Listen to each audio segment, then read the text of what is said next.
Get this party started on a Saturday night. Everybody's waiting for me to arrive. I got lots of style, check my gold diamond rings. I can go for miles if you know what I mean.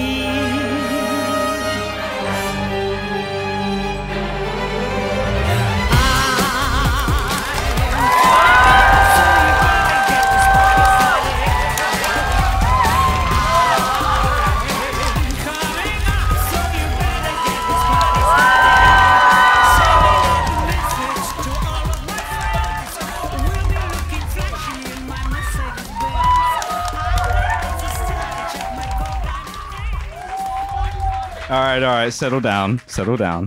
Now, James Bond. He survived North Korean scorpion torture camp. He survived the layers of Blofeld, wet Blofeld, even space Blofeld. But tonight, James Bond will not leave Streatham alive.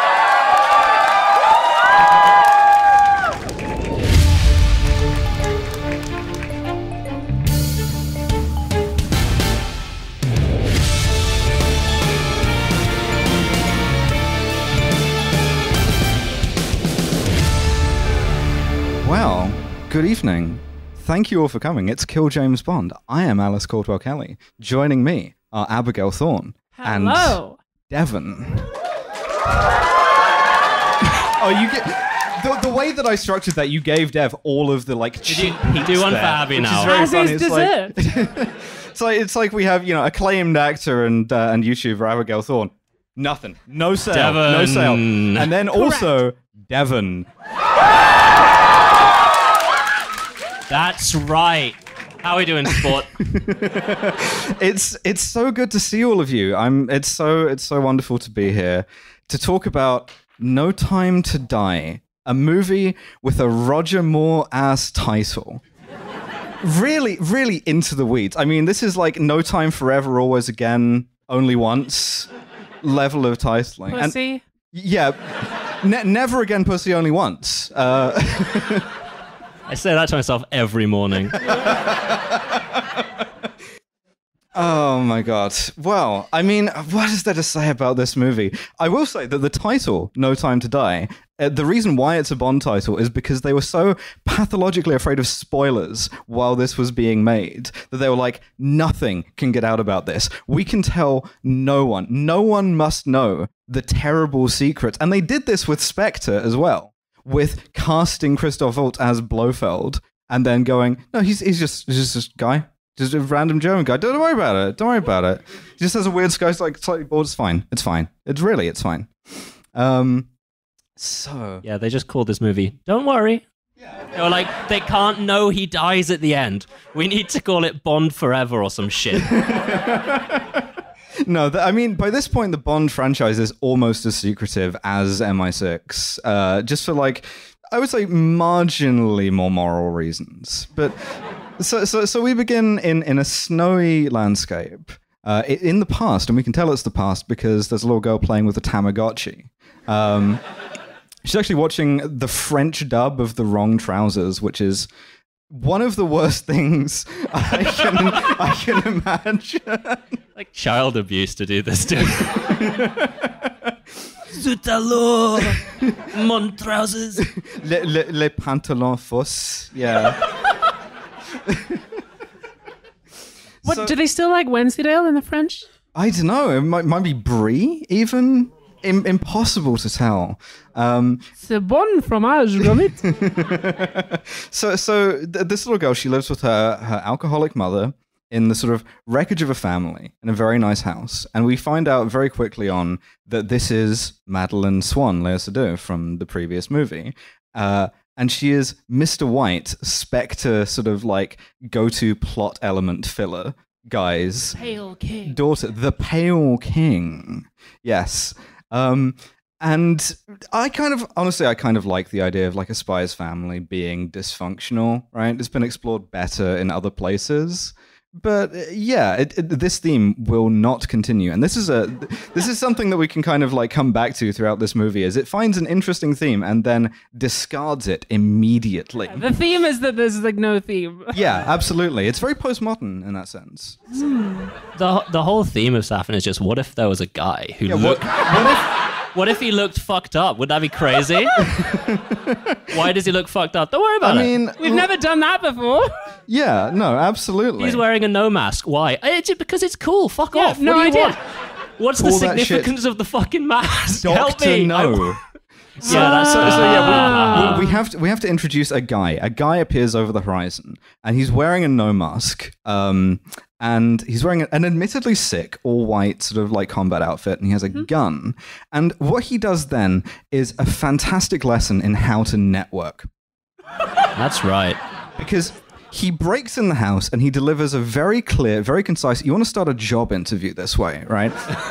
By breaking in with a gun. Yeah, by breaking... I mean, absolutely. It really increases your chances. That's how Dev and I got on the podcast. That's right. It was terrifying. But no, he begins with... State your name. Lucifer Safin. Come on. What? For fuck's sake. What? Such a first draft ass name.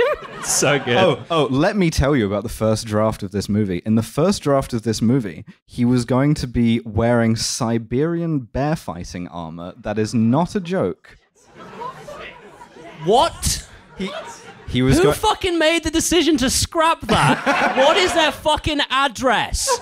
Also, Dev is going to buy some Siberian bear. Yeah, for the next live show. Next live show that we do, just clanking out onto stage. But no, he introduces himself. If you're going to fight an unarmed woman and a small girl, that's what you need. And he still fucks it. Hello, I am Lucifer Safin. Your husband, Mr. White, the Pale King, killed my family. Therefore, I'm gonna kill you and also your kids. And so he kills Mr. White's wife, Mrs. White. Mrs. Wife. Mrs. Wife. She's not even named. Just whatever. Yeah, absolutely. I mean, she's just fridged. First 10 minutes. Easy. To be fair, after they came up with Lucifer Safin, they took the day off. Yeah, I mean, that's... Fucking, we did it, boys. That's a lot of energy. That's a lot of energy to use on a name, absolutely. But if you've listened to our Jason Bourne episodes, you'll know something about spies. And the thing about a good spy is they always keep a concealed pistol in their house in a really like awkward place, ready to kill someone who ambushes them. Now, in the Bourne movies, that's a fridge gun. It lives in a guy's fridge, getting Gotta keep the gun chilled. Exactly. I love a gun, especially when it's served at the correct temperature. God damn it. Served at the perfect temperature, 38.2 degrees. But no, Mr. White has gone a step further than this even, because he doesn't have a fridge gun. He has a cupboard underneath the sink gun. Yeah. And this is on a little rack too. Like he's ready to grab it, which is very funny because I imagine someone breaking into Mr. White's isolated home and him going, "Do you mind if I do the dishes?" Give me a minute. Hang on. I need to... Yeah, I have the fairy liquid right in here. Aha! The fridge makes more sense. Can be like, oh no, you're going to kill me. Well, would you like a drink first? Because I can what the fuck? How are you going to get to the sink under... He's just like trying to be smooth. Like, you wouldn't deny a condemned man a chance to wash the dishes, would you? His one final washing up before you kill me, Mr. Safin. I promised my wife I would. She's going to be so upset if I don't do it. My wife was bleeding out on the carpet next to me. She's going to be very upset. So a young Madeline, she picks up the sink gun, tries to hide from Safin. He's stomping around in his no mask. The way he's introduced, incidentally, is he walks up in the creepy no mask to the door of your nan's house. It's the same kind of gutted glass door, and it's just great, fantastic. It's like a bathroom window. He's like a bogus gas inspector. He's going to defraud some OAPs. But so she ambushes him and she shoots him several times. Bang! And the dirt is gone. Fuck off!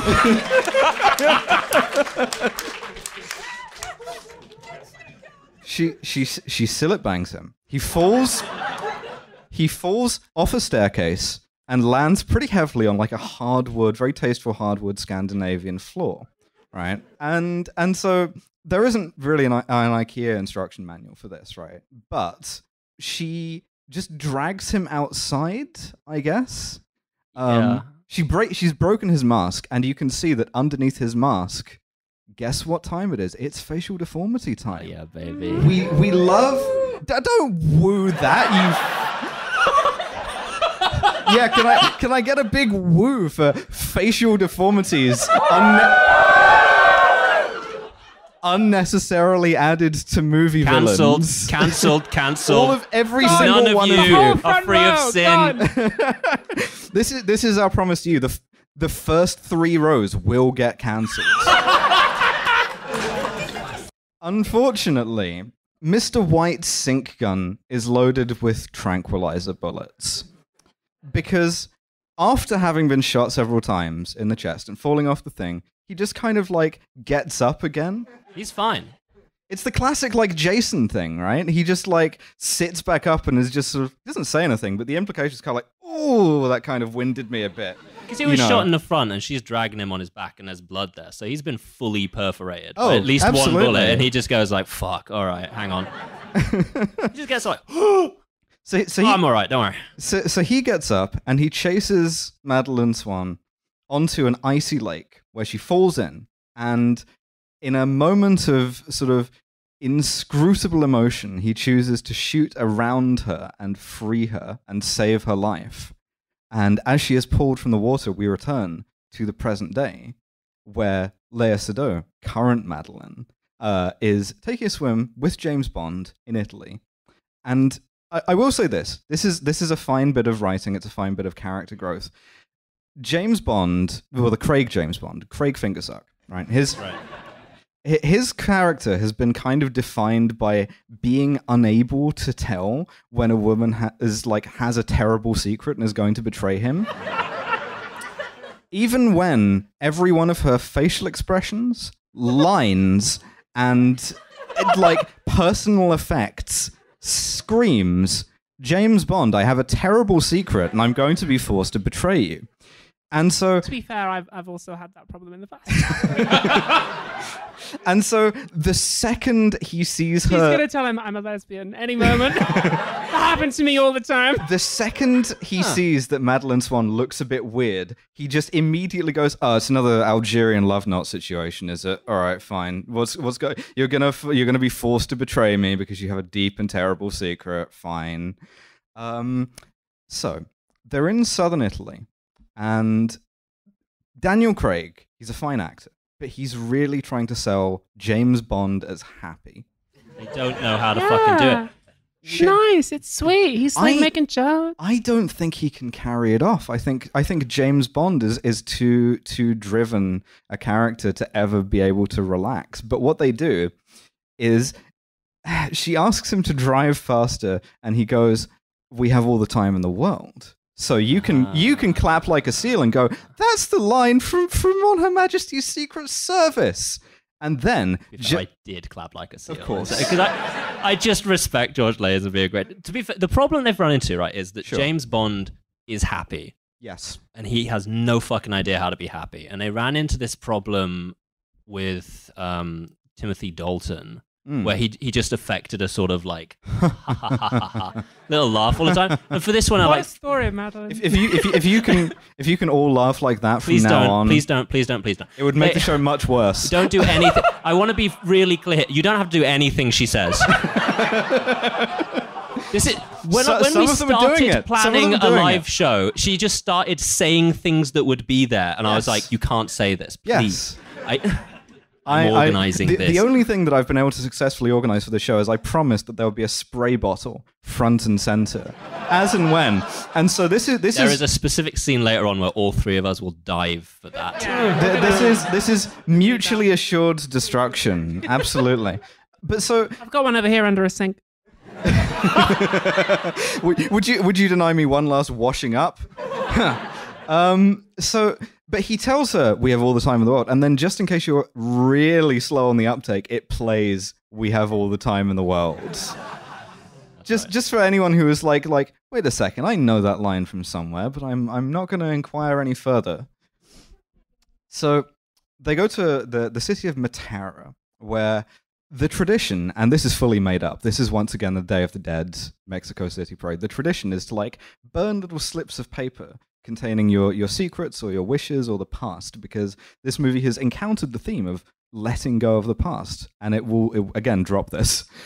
Immediately. So he and Madeline check into the hotel. They have sex. It's very perfunctory because again they can't really sell Bond as being happy. So they can't really sell Bond as horny either. No. Like they actually aren't really very good at that. He has he's sex once in this movie, and it's now. He has sex, and he's kind of like chuckling, like "fuck it, yeah, all right, I'll go along with this." see where this is leading. All right, hang on. Just like a man who has had the concept of sex like loosely explained to him once, and it's like, yeah, all right, I'll give that. I'll try anything once. So the next morning, Madeline puts on her sort of psychiatrist act again, and she goes, "Listen, you have to let Vesper Lind from Casino Royale go. She's buried here, conveniently, in this very city where we are now." So girlfriends are always doing this, bringing up your ex and specifically telling you to let go. They always do. I love doing that. Bringing up the mausoleum of your ex. Yeah. So Lena she looks straight into the camera and just like states the give me a second. James, I will only love you if you go to next location. She's like, she just states the theme of the movie. She just looks, she's like, nothing's really dead. And I'm like, oh, fucking okay, all right. Except you in 2.5 hours. and I, if you do this, if you make peace with the memory of Vesper, then I will tell you my horrible secret, which is try sex again. Maybe we'll see. Yeah, absolutely. Come on. I will tell you my horrible secret, and they're really hyping up how horrible the secret is. I mean, let me tell you, right? They have. Do I have this drop here? This is so fucking awkward. Do you want to put that on the other side of you? No, it's fine. And when her secret finds its way out, and it'll be the death of you. Let me tell you right now, the secret is not that big. The secret is like, I once met a weird guy. Yeah. Like the secret is just met a guy one time. We have seen the secret already, and the secret is saw a guy.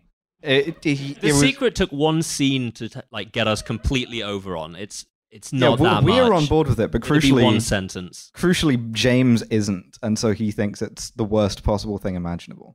So he goes to the cemetery. And at this point, there are some guys hanging around with slick back hair, open shirts, and sunglasses, which every single one of them is on the phone at that moment going in Italian, "Yo, James Bond just walked in here right now." The most suspicious-looking motherfuckers alive. These guys all have like closing the hench app as he walks up. Like just like, yep, think I've got a new gig. So he asks one of them to take him to Vesper Lind's tomb, big stone tomb, and he has a sort of emotive moment where he says, "I really like this moment." He says I'm sorry, and he says, I miss you. Like, yeah, for James Bond to say that, it's really sweet. Yeah, he asks her for her forgiveness, and then trying to gin up a Mitchell bit. Let's see if we can. Look, what happens? What if it was Mitchell's grave? Wouldn't that be funny? Yeah, would that be cool? Funny? So imagine you said that. Yeah, you remember Mitchell? So if you could all do the Dalton laugh, please. Don't. I've got the meeting out of my hand now. I can just do this. So he has this big emotional moment, and he notices there are fresh flowers on the grave and a little card. And the little card has an octopus on it, almost as if it had been planted there by the author of all your pain. He has written a little greeting card. That's what he's the author of. The author of a signed small business card that just says "lol." Just turns it over. It's got the cry laugh emoji on it. These days, legally, every action film has to have like one scene where an explosion goes off and then the sound gets weird for a little bit. So it's really nice that they did this before even the credits. They just got it out of the way. He gets fully hurt lockered. What happens is... This plan with Blofeld's works perfectly, and the bomb goes off right in James Bond's face. Yes. Doesn't kill him. He's fine. I would have used more explosives. I was about to say, I mean, you know where he's going to be. He's not even 3 feet from this tomb, and he just walks it off. He's like a little tattered. He's like mildly buzzed by it. Yeah, he's deaf for like a minute. And he tries to call Madeline. To be fair, I want a really nice touch here is that the music that starts, like the action music, is also like a little low passed, which I quite liked. I thought that was fun. Sure. I want to up top.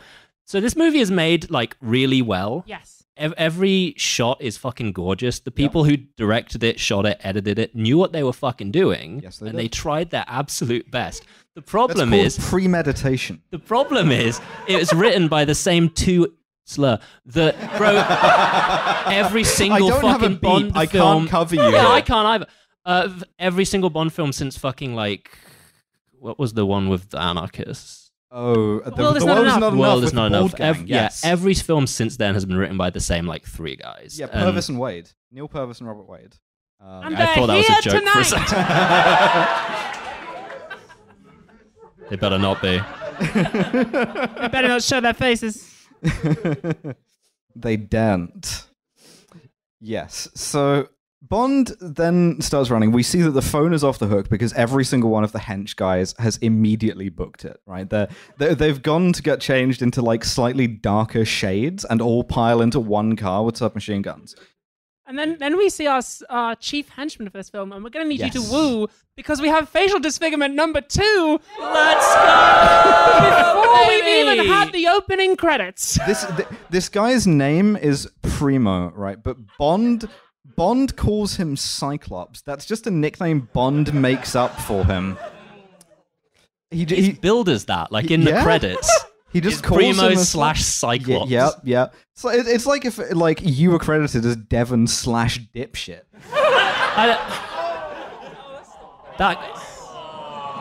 I'm not upset by that. Don't pretend I'm emotionally affected by that. I'm gonna spend the next hour and a half hurting your feelings and incidentally talk about the movie No Time to Die. Fucking empty. I know where you keep your squirt bottle. So clearly what Blofeld has done, right, is he's been on the team's meeting to plan this, right?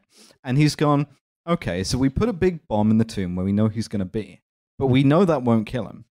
So what we should also then do, what you should do after that is you should get in a car and you should shoot him with the submachine guns that also don't work. Yeah, genuinely, like there are gunshots going off for like 5 seconds before he notices. That's like their like welcome messages to just like spray the bridge that he's on with gunfire to no effect whatsoever. The bridge is like thinner than this stage, and he stood there and he just does not like. No sail. There's not even a sense of danger. So we get our first big stunt, which is Primo slash Cyclops is on a dirt bike. There are 4 guys in a car. They're closing towards him, and so he simply jumps off the bridge, grabs a wire, and like swings, right? And then he, for like what feels like the 60th time in the series, clotheslines a guy off a motorcycle.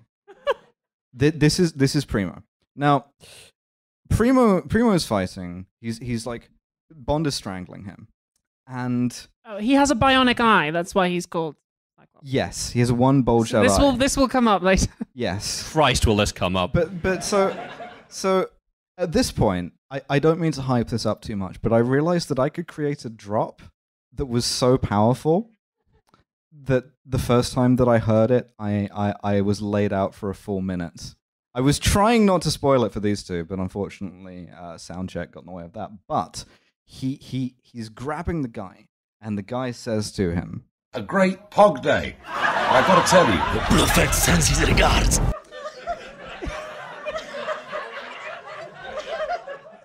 and I've got to tell you, So fucking funny. She kept this secret from me from so long. She tried to play it to me one time when we were on Discord, and I left the call immediately. You just left. You just left. You know what? Fuck it. I'll give it to you again, in fact. A great Pog Day. And I got to tell you that Bluffett sends his regards.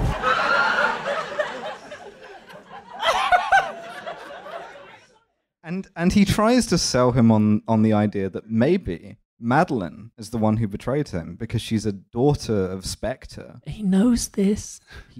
He knows That's how we met. Like the whole plot of the previous one is predicated on the fact he knows that this is the daughter of a Spectre guy. And he like charges into the hotel room and he's like, how did they know that I would visit the grave of the woman I haven't shut up about for 18 fucking years? How did they know? And it's like, I could have fucking told you this. Also, you drive an extremely distinctive car. Everyone it drives past is like, that's James Bond's car. How could Spectre, the notoriously wealthy criminal organization, afford to keep 4 Italian guys on payroll for years? It's just sort of a make-work program at that point. But so, yeah, what happens then is he pushes her into the DB5, and then if you've ever had the experience of being in traffic behind a couple who are having a row in the car in front, that's a transcendent experience. Would be made a lot worse if the couple had machine guns in the wings of the car. Yes, yeah. I mean, they really do try to make it like a scene of like emotional tumult, right? Because Blofeld calls her mobile phone and tries to sell her. She's like, thank you so much for all your help. Like, you've been so loyal to me all the time. Thank you very much. He just says like cryptic bullshit to her for no reason. He literally, she's like, I don't know who this is. He says, your sacrifice will be our glory, which is like, pretty obviously, I am framing you for this, and it'll help us, so thanks. But Bond is like properly sulking about this. He's so mad. He won't even talk to her, really. And then in this sort of like emotional scene, I can't believe you did this. We had sex, I assume that's what that was. we did something. It was you touched my pee-pee. Come now. You can't. There's genuine. He gets cornered, and she's like, James, please, like Primo is there, and he's fucking shooting at like the bulletproof that's what windscreen. She said. James, please, not in front of Primo. She's like, James, Primo from the movie No Time to Die is here. You can't. Action figures in stores now. You can't. And like James acts like he doesn't want to start the fucking miniguns. Yeah, no. He's like, oh fine, I'll start them. Shut up. You are doing that every fucking opportunity, and I know it. In your car, would you ever sulk about using them? And incidentally, the reason why he has to use the miniguns is because of a joke from a Roger Moore Bond movie chase, essentially. Because we cut to a guy being ordered by Spectre to like herd his sheep, let the sheep out onto the roads, and it really fucks with the tone of this. It's like this sort of like great emotional betrayal is witnessed by Primo, 50 Spectre guys, Madeline, and a shitload of sheep and their shepherd. It's very strange. So he uses the Gatling guns in the DB5. This is like the big trailer moment, right? He drives. Doesn't do anything. He drives in a circle. This does nothing. It does nothing. Primo is stood 2 foot from the car when it starts, and he's fine. He actually just like he walks around the car as it's spinning. He's just completely in the blind spot. No worries. Like he hears them like winding up, and he's like, "Oh shit! James Bond is about to use his special attack. I better get behind one car," and he's fine. Because everyone knows every detail of James Bond's fucking car at this point. So like he starts revving up the miniguns, and Primo's response is like, "Oh," and he's like gets behind a different car, and he's fine. It's fine. So of course James believes that she has a terrible secret. It's not really that terrible of a secret, and she has like betrayed him. And he puts her on a train, and he's like, "You will never see me again." And as he's leaving, she like clutches her hand to her stomach in the most "I am pregnant and it's yours." This is supposed to be a plot twist, but from yesterday. Yes, from last night. I already know. Yeah, she touched his penis once, and you know these things happen. You know you can't laugh at the risk of these things.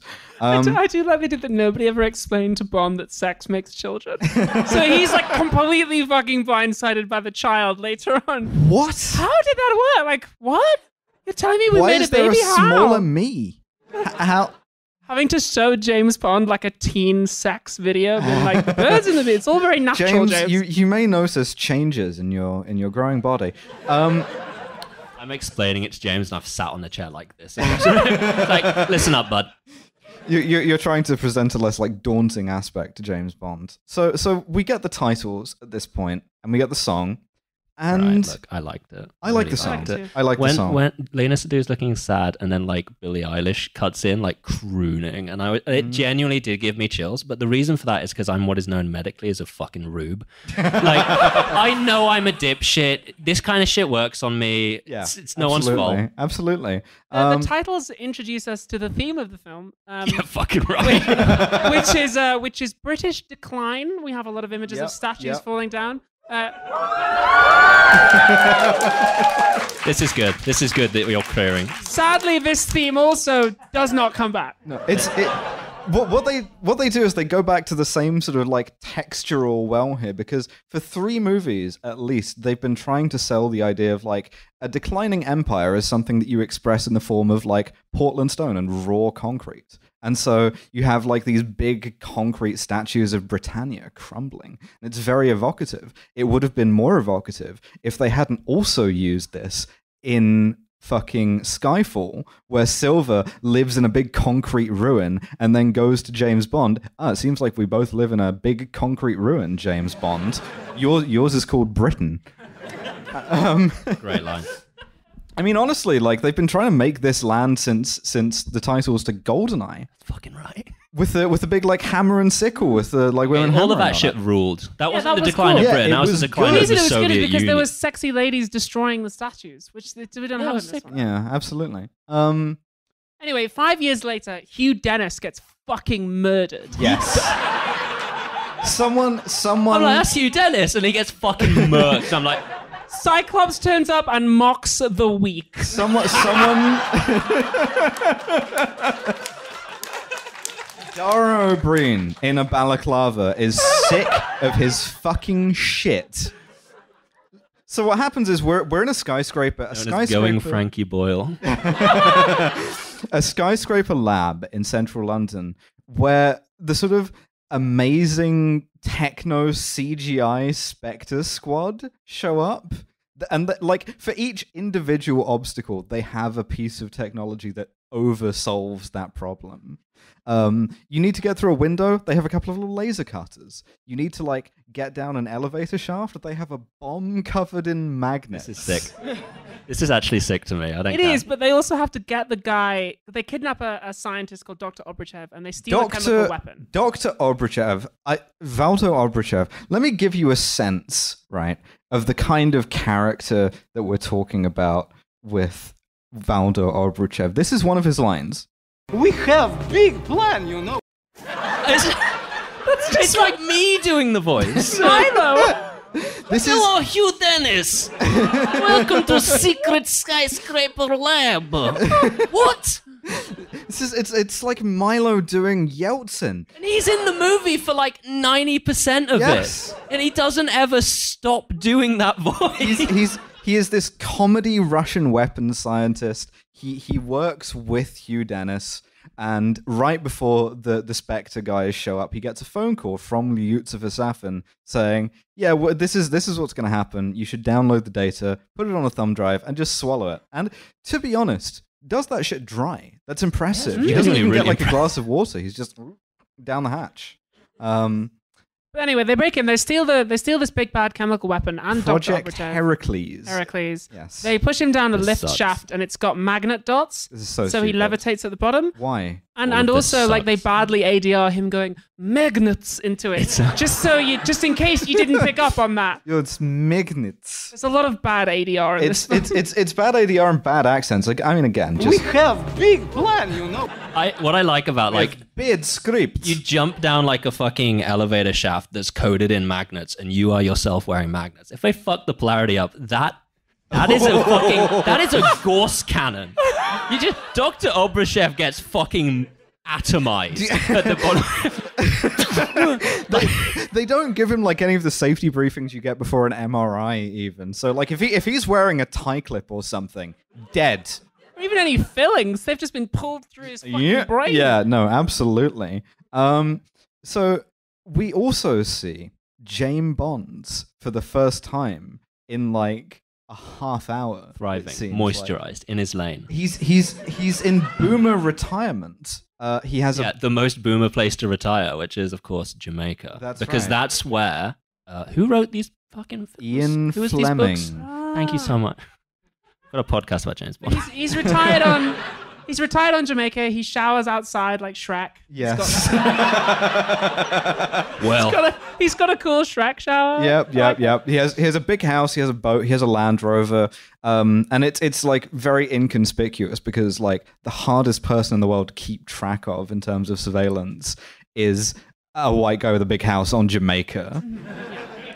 So hasn't he got smart blood in as well at this point? But they've got like 9 tracking devices, like his shoes. He's got like 8 subdermal tracking devices. They inject him with smart blood every movie. He's more smart blood than regular blood.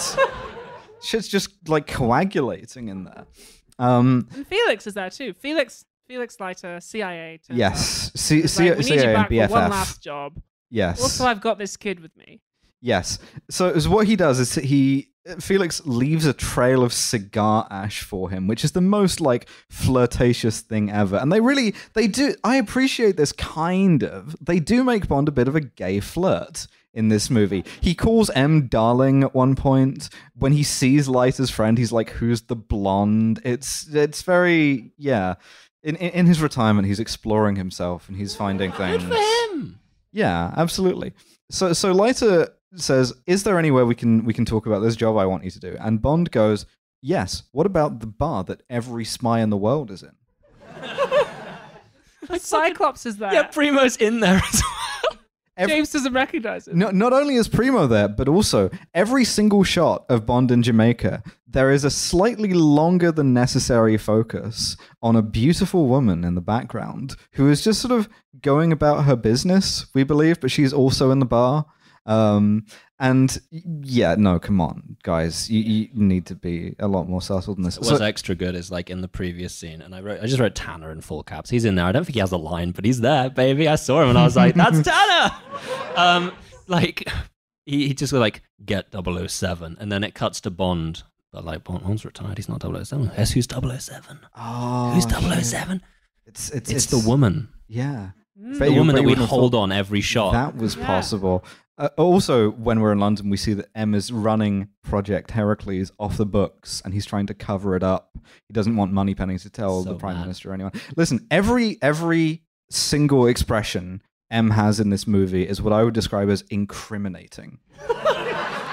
He walks into a room. Someone says, "Hello, M, how's it going?" And he goes, "What? No, I didn't authorize a secret bioweapon." He's like Brian Cox in the second Bourne film, where it's just like, I had nothing to do with it. Really? It was an illegal kill squad.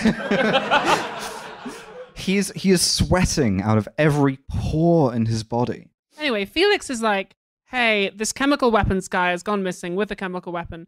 We think he's in Cuba.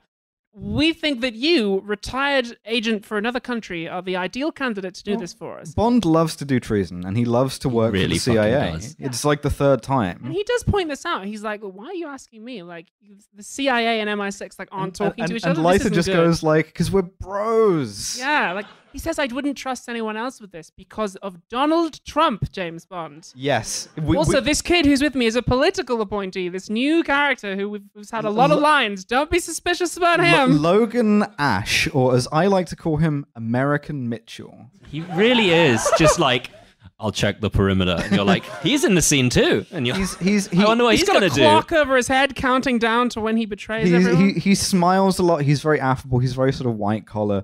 And Bond looks at him and he says, sotto voce to Felix, where'd you get the Book of Mormon?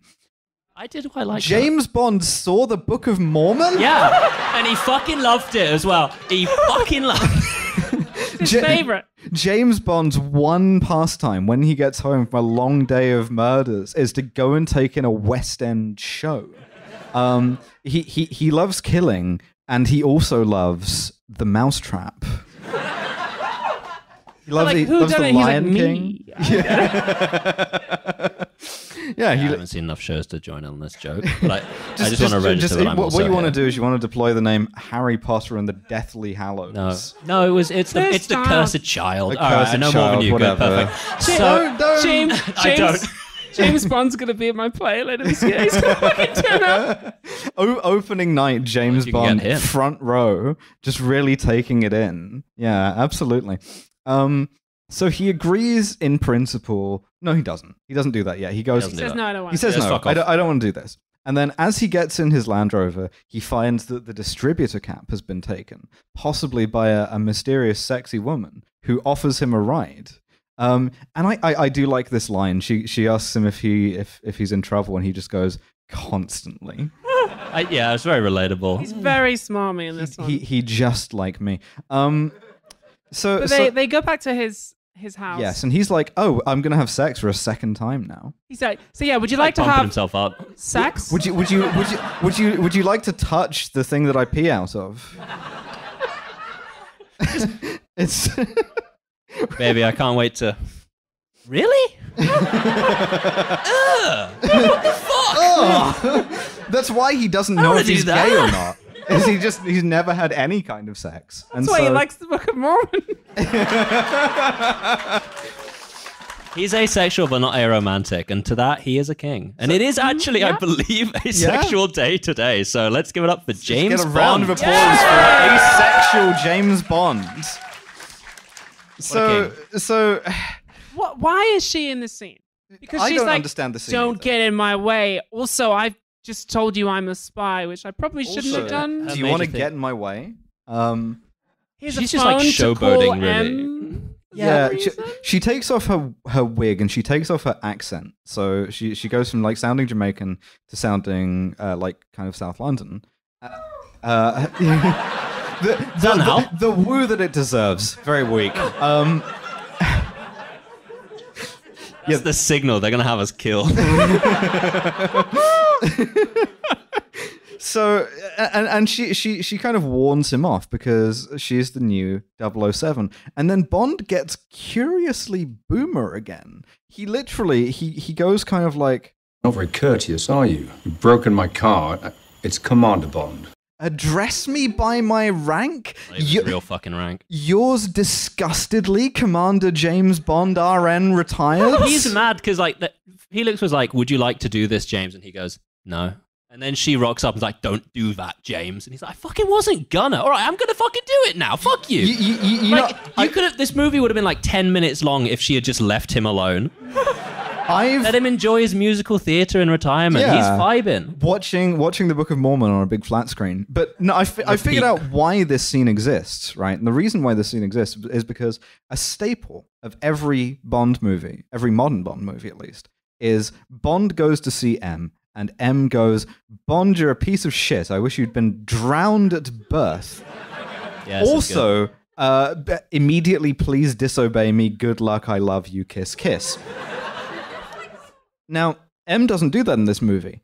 So 007, the new one, does. She gets to go, don't get in my way, don't come to Cuba, or I'll shoot you in the kneecap. See you in Cuba. You'd better not come to this exact coordinate at this exact time. That was almost verbatim, by the way, if you want to get a sense of the level this is on. So Bond calls M to yell at him, essentially. He calls him up and he goes, hi, M, do you have any appalling secrets that you're currently barely containing? And M's just like, no. No, I'm fine, man, I'm fine. What How about are you? How are you? What about Project Heracles? And it's like, oh, it's a secret bio. Don't worry about it. So Bond agrees. Also, we get a bit where M is like fucking sweating bullets, and he says to Tanner, like, "How's Blofeld?" Like, Tanner's like, "He's in prison. Yes. He's in prison. He's talking to himself every day." I have the drop. Tanner, Rory Kinnear, just looks at the live feed of Blofeld, and he goes, He's like this every day. Mad as a bag of bees. Yep. That is what, dude? As a what? You mean as a box Every of frogs? day. Surely. Mad as a sack of hammers. Mad as an aircraft carrier full of cheese. It doesn't. What? Mad as a witch's tit. And so Go we for another 5 minutes of this, actually. we will. We Hell see. yes. we see Blofeld in his cell where he's essentially just plotting but doing it in Joker voice, and this fools everybody. He's just doing like Heath Ledger Joker voice, but he's going, okay, yeah, now I want a birthday party because I'm a little birthday boy. I'm a little birthday Blofeld. you wouldn't kill me. I'm a little birthday Blofeld. So and of course M and Tanner are completely unable to divine the meaning of any of this whatsoever. But Bond goes to Cuba, as does Nomi, the new 007. And Bond meets up with his CIA contacts. Fucking Shit, wearing heels. Shit. Justified. Listen, she's wasted in this movie. It's a really nice dress. I think it's cool that she has a gun. It's a really nice dress. A light misting. We're like the fucking brides in Van Helsing now. I was waiting for that to like short out one of the microphones. But yeah, no. So we see Ana de Armas as Paloma, a CIA agent. Yeah, that's fucking right. So, God, you're thirsty at the moment. Fuck off.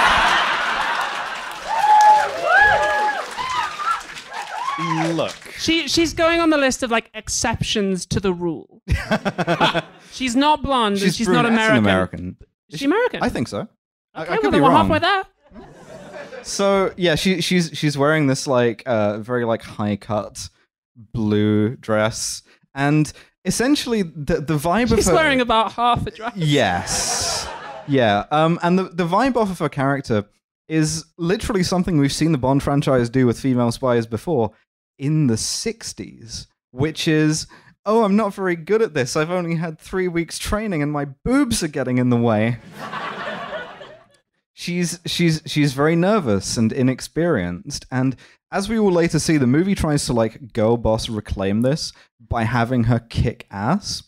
And what happens when you write a misogynist character and you try to write your way out of it with "and she kicks ass" is you are Joss Whedon. Oh no! Oh no! I've been taken in. This movie, yes, it's Whedon-esque. It's Whedon-esque. I'll tell you that first of all, it is a waste of Ana de Armas. However, yes. And I thought that coming out of the theater, but now I've had enough time to really ruminate on this, and I think, honestly, seeing how hard the movie sidelines and wastes like Moneypenny and Nomi, oh yeah, it's a fucking miracle she only got one scene. It's actually a mercy. And in fact, her only getting one fucking scene and being this good is fucking Kaufman material. Ooh, you think so? This early? You want to call it this early? Okay, well. It doesn't destroy the tone of the film. She just okay, yeah. So I'm not gonna go into that. You may be familiar with Spectre's habit of when it's time to like get everybody together and do some crimes, start the killing. What they like to do is they like to hold a secret meeting. They love it. Fuck, that worked so much better than I expected. So the previous secret meeting was in Italy, where they had a bunch of fancy cars parked out front. This time it's in Cuba, and they just have a bunch of like guys in tuxedos who are just engaged in sexual depravity, I guess is the vibe. Right. But Bond calls it Spectre Bunga Bunga, which is a dated reference. Dated, yes. He also we see that reference. We see that Cyclops is there. Yes, and Bond names him. Yeah. But Bond essentially just goes Cyclops. And he also said, disability radar. I met him once in Italy. It was an eye-opening experience. He was very funny, charming, and very down to earth, and surprisingly funny. So they're my favorite fucking characters in this movie right now, which is the 3 bald guys that have the eye on a pillow. They're so good. The middle guy, he looks like he's walked into this out of like the wrong movie, like Jupiter fucking Ascending or some shit. Like He walks in like an alien in Valerian city of 1,000 fucking species or whatever. Like he looks it's like insane. Nosferatu. He's got a cushion with a bionic eye on it, and he's like, and he's walking around, and Blofeld's on the eyes, being like, "I'm a little birthday boy. I'm just a little birthday boy." Why couldn't Cyclops fucking carry the eye around? Why does he have to wear it in his actual eye? Did he like? I'm trying to understand the process here. Did they take his eye out for this? Yeah, I reckon probably. Or had he already lost the eye and he's like, oh, you know what would really complement my other eye? Shit. My remaining eye? What if I got a bionic eye? What Wouldn't if that I be could cool? watch Blofeld what if I could make Blofeld watch me piss all the time? He's just like live streaming constantly. Yeah, absolutely. It's like his own eye. There are multiple points where he's like holding the eye out. Yeah. That's so good. So Blofeld's eye is going around. Wow, Blofeld, it's your boy. It's a great pog day. No. I'm going to do it. A great pog day. And I got to tell you that Blofeld sends his regards. And he really does. He sends his regards to every single guy at the secret meeting. And then, for the second consecutive movie, he pulls my favorite Blofeld move, which is, we've got a special boy in the audience tonight. He does it again. Guess who's here tonight? Bond. It's James Bond. But he's learned from his mistakes. Yeah, there's no James windows. isn't upstairs right next to a fucking window this time. He's in the middle of the floor, and everyone's spread out to give him a little bit of space. Directly on him, no less. Yeah. And Blofeld goes, "Don't worry, I'll handle this. I'm gonna kill him with this fine mist, this fine vapor. It's harmless to us, but it will definitely kill him." Yeah, not great. I'll be honest with you, not great. We also get a scene of Obruchev like swapping out the data or some shit. Yeah, it's not important. It's comic relief. He literally like hides it under his shoe and he's like, "Oops, clumsy." It's so fucking low effort. I don't care. I hate this guy. It releases the gas into the room. Yes. And it kills all of the Spectre people and not James Bond. Yeah. So all backfire. of the Spectre guys dying horribly because this is like a vesicant, a blister agent. And so they start bleeding and collapsing. Gas from the rock. Yeah, exactly. The elegant string of pearls configuration. I hate that sentence so much. Sorry, would you like to say? No, I wouldn't. The elegant string of pearls configuration. So Paloma and Bond capture-ish Obruchev. At this point, 007, brackets real, continuity 007, shows up and tries to grab him through the expedient of like coming in like Castell in the Bourne movies. Mm-hmm. He just repels in through the skylight. Just like, yep, I'll take this guy. There's so many quips. It's just so it's like relentless. It's just they're like stuck behind a bar and they're like half shots and they're like, it's the your help. smarmiest. Like, gonna need that car. Like, it's by some margin the smarmiest Craig movie. Oh yeah, definitely. But so because they know they're gonna get points taken off the Smarm for being sincere, so they're like, well, we've got Smarm to burn, haven't we? Well, they're of course terrified, as they should be, of the podcast Kill James Bond. Absolutely. And our patented scum racing system. So Paloma's 3 weeks of training bullshit drops immediately because it's time for her to kick ass and like kick a guy really high above her head in the face in heels, and like I'm gonna fucking like Bud Dwyer myself with this fucking thing. No, fuck me. Listen, it's a deep cut. Google it when you get home. Don't actually don't. Google images it when you get home. Yeah, and remember to turn Safe Search off. Listen, just if you want to just go on to Live Leak on your phones right now.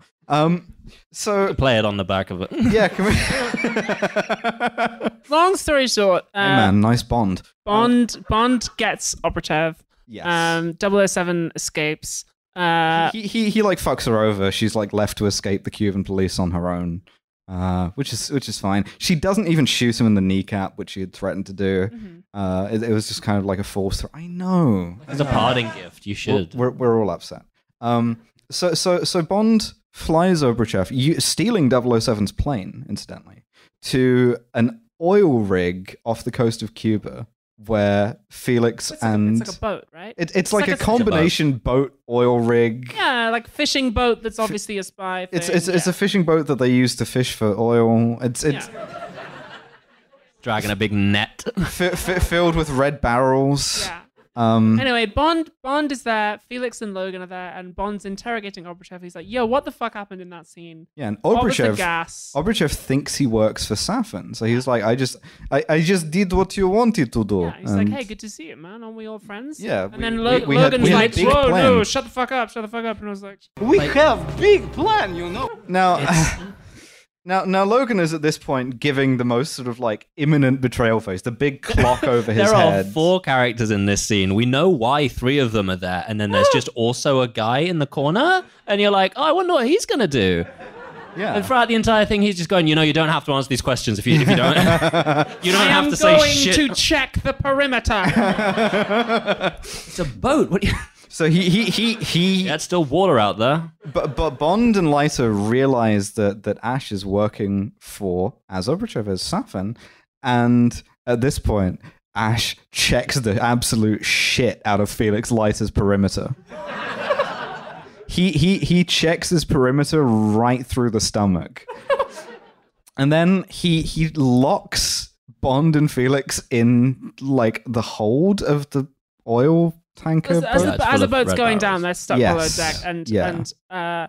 Obruchev and Logan get on a plane and fuck off. Bond and Felix are fucking trading one-liners. They have too much banter. Felix is dying, and he's bleeding the out. only thing he is doing, he's putting maximum effort into just saying one-liners.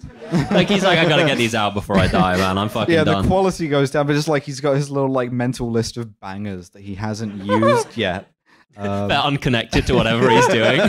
He's like been shot, and he's like, I can't think of a different one. Bond says, he's like trying to help him. He's like, come on, we've been through worse than this. And Maynard say, yeah, remember that time that shark ate your arms and legs? Remember when your wife got killed? Yeah, remember that? He does not. So Leiter has a very emotive death scene, and we go 2 for 2 on Craig Fingersuck, losing close friends by sort of letting them drown underwater. Yeah. It's like the second time in his life that the person he loves has died by like drifting slowly away from him underwater. Yeah. Which it's like an odd coincidence that would happen to the same person twice. It is strange. Fucking happens with Jason Bourne as well, doesn't it? Yeah. Spies love to do this. Yeah. It's like the only like pathos kind of death you can have is to like drown slowly. Yeah, actually, I think that's probably a really good point, right? Because like in a spy movie, if you're one of the main characters Realizing and this you for get the first time on stage, shot, oh shit, that's actually a good idea. just like, yo, we should start a podcast. Yo. Fuck, we're so smart, actually. No, because like you get shot, you can basically just stand back up again, but like if you drown, that's pretty much it. Absolutely. The only other way to They get can't like hit you with the properly killed in a spy tranquilizing movie water. is like Yeah. again to get Obruchev like a fucking Gauss cannon into the Yeah, ground. or to touch your hand to the metal plates. That's right. Which Which are beneath each of your seats.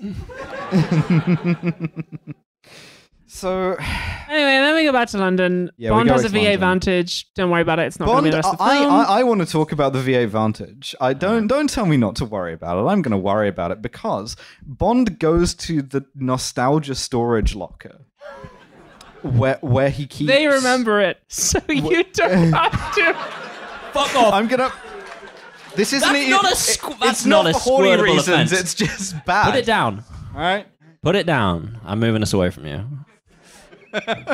No longer be trusted. I can't bend that far in this belt, so it's fine.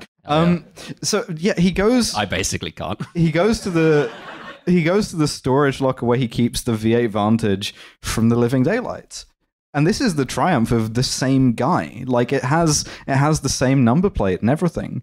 And it's a different storage locker to the one that in Skyfall he went to get the DV5. He's just got cars like It's all in the over next the gaff. nostalgia locker down. He's just got like a whole row of these things. Yeah, absolutely. He's got like the shitty little AMC Pacer from Live and Let Die or whatever, and the next one down after that. That would be better, man. That would be so much better. Yeah, and it's It's like like a fucking Yugo. the VA Vantage does not come up again, other than for you to go, "That's James Bond's car." Yeah, it's not worth getting mad about because it's the same fucking scene from Skyfall, so I'm not gonna like repeat myself. But but they couldn't do it with. Can't just have like a second Aston Martin DB5. A second Aston Martin DB5 has struck the James Bond. Anyway, he goes back to MI6, and everyone's just like, "Oh, it's just James fucking Bond." And then he meets M, and M's like, "I had nothing to do with this. I was the mastermind behind all of this, actually." M is also drinking very heavily, which gives me the very useful. God, you're thirsty at the moment. Yeah, this is a really like a landmark M scene because usually M is just like, James, you fucking piece of shit, you're an idiot. But at this time, like James gets to do it back to him. Yeah, he's the James is like, M, you fucking moron. Yeah, you piece of shit. That's what M stands for. Moron. So that line sucks. He he wants to see Blofeld to figure out why this has happened, and Emma's just like, no. At which point Bond goes, "Oh, you remember that thing we did the last movie where I put the super friends together, me, you, Moneypenny, and Q? Well, I'm still in that group chat, and I'm just gonna block you real quick. And we're just gonna all get together and try and arrange this." Now, Q at this point, they come to Q's house, and Q is getting ready to go on a date. Don't do this to me. Don't make me do this. And in the best piece of positive representation that's ever been granted the gay community, a whisper quiet mention of Q being gay, because Q just goes, "Oh, he'll be here in a minute, so I don't really have time to do the thing." Pathetic. It's Disney shit. It's absolutely Disney tier shit. May it's as well Disney have been a shit where they post-credit scene. They do a fucking like post where like this is the first ever openly gay fucking character in Disney, and it turns out that like the voice actor just sort of improvised the wrong gender or some shit. Q has like an easily editable out like rainbow flag sticker on his laptop or something. That's a Mitchells versus the Machines reference. And everything in the Mitchells versus the Machines is very gay. It's like actually. Star Wars where they have the kiss and then it immediately cuts to like gulp shit out of the space slug. I love that fucking slug, dude. They cut a bunch of the slug scenes as well, actually. So, really? Yeah, he was supposed to be slug much community is going to be really upset. But Q says this, then we get the live slug reaction, and then we come back, and they're like, "Can you decrypt Can you do some because computers? they got the little. I forget. This movie is so fucking hard to follow. Like, I've watched this movie now 3 times in preparation for this. Thank you for that vote of sympathy, by the way. And I heard that. And genuinely, in the green room before this, more than once, I was like, "The fuck happens in this movie? What happens in the movie No Time to Die? It just slides right off your brain." They do okay, yeah, now I know what it is, right? Because they're like, oh, Blofeld will only talk to his psychiatrist. Whoever that could be. I wonder who that could fucking be. It's the It's same... one hanging psychiatrist character who we haven't used yet. Yeah, it's the gender psychiatrist guy from Quantum of Solace. You imagine yourself as a little birthday boy when you jack up. do you imagine yourself as Blofeld when you jack up? It's the only one he'll talk to. There is a really nice touch in this scene, which is that like Q is getting ready for a date, and one of the things he has on his table is a bottle of wine. And as soon as Bond walks in, he's just like picking it up and like pouring it and just like drinking Q's wine. Dipshit He like gives some to Moneypenny and it's just like chugging this wine throughout the scene. They're almost a believable little friend group. I kind of like it. So also Q has learned from Skyfall, and he doesn't just plug the mysterious thumb drive into his own computer. He has a special... That thing's been swallowed like at least twice. Oh yeah, he's like, this goes. You're not getting that back easily. This goes into the "it has been up someone's asshole" computer. Wait, so there's the 3 of them. Yes. And they've got the one who actually knows what they're doing. Yes. The other one who actually knows what they're doing, and then just like Chaos Goblin James Bond. Yeah, honestly. Yeah. It's actually just an M and Q scene. Bond's just drinking the whole time. Like, he's barely in it. No, I'm saying that's us. Oh, that's us? Fuck. Yeah. The hell am I? I mean, let's not get into that. So, yeah, they get the Super Friends together, and Q is like, there's some missing data from this hard drive that I can't recover. Anyway, time to go to the next scene, which is... Listen, So we see Madeline again for the first Welcome time back, in years. Maddie. She hasn't aged at all. And then, much like my psychiatrist, right, at the gender clinic, essentially, someone stops her in the hallway where she works and goes, New patient. He's weird. Oh, come on.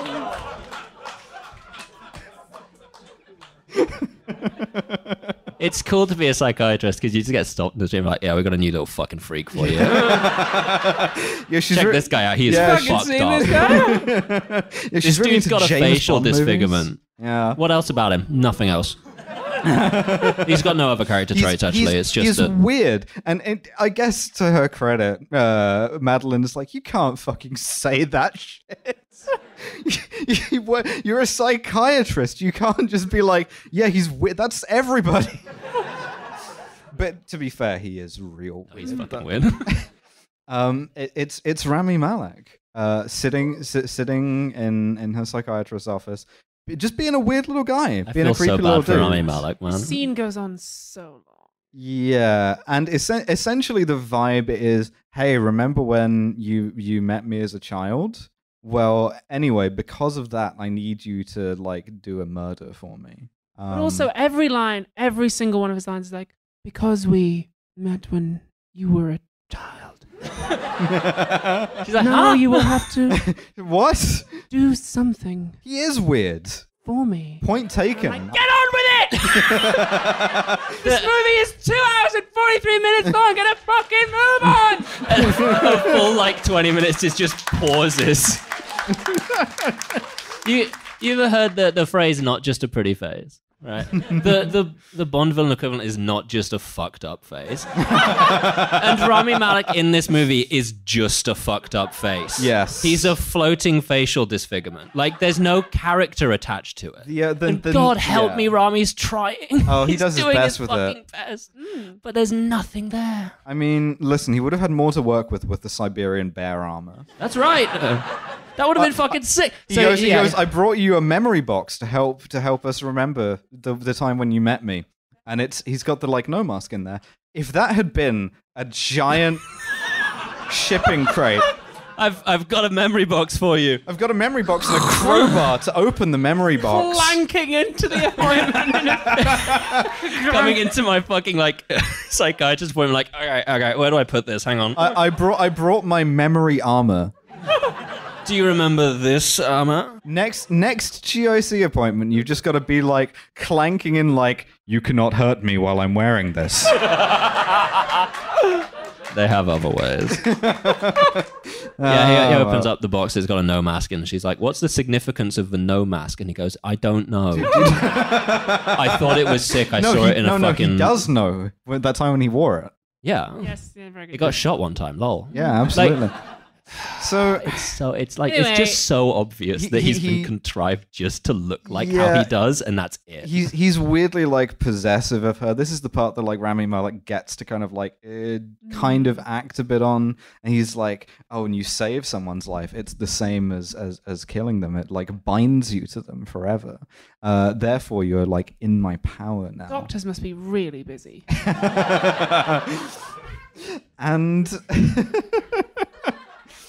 And also, I know you have a kid, and I'm going to kill them unless you wear this Eau du Nanobot perfume. He just like, you need to go see Blofeld wearing this, and just gives her a perfume and goes, don't worry, it's harmless to you. Yeah, just it's fine. I wouldn't have implied that it could harm anyone, actually. I would have just been like, he likes it. It's a nice smell. It's a surprise. It's a surprise perfume that will really like brighten. He's my friend. He's if I was Madeline, I would have just not worn it and then gone back to him and gone, didn't work. But she agrees to do it, and then we see Emma's just hanging out by the Thames when Bond talks to him again, and they kind of have this like kind of father-son bonding thing. And M has this baffling line, right? He says, saving the world and shit. I believe in defending the principles of this, and then sort of gestures at nothing in particular. South Bank. The Thames. I believe in defending the principles of the South Bank. I have given my career... skate park, it's cool, man. I don't know. I have given my life to the principle, always overpay for beer. I will die for the London Eye. The 16-pound pint... that is something that I would give up my life to protect. I go, 1 beer, please. And they go, that'll be 20 quid. And I go, God save the fucking Queen. And I slam that 20-pound note on the fucking table. And I say, keep the change. And they go, that's not enough, actually, sir. I mean, you can make a serious point here, which is that we the left, have so successfully triumphed over British patriotism that now a movie nominally about it is afraid to say the fucking name of the country. It's cool. It's cool. I believe in the principles of, but he won't say like the United Kingdom or even like liberal democracy or whatever. Yeah, he won't say the United Kingdom because in a few years the name will be fucking out of date.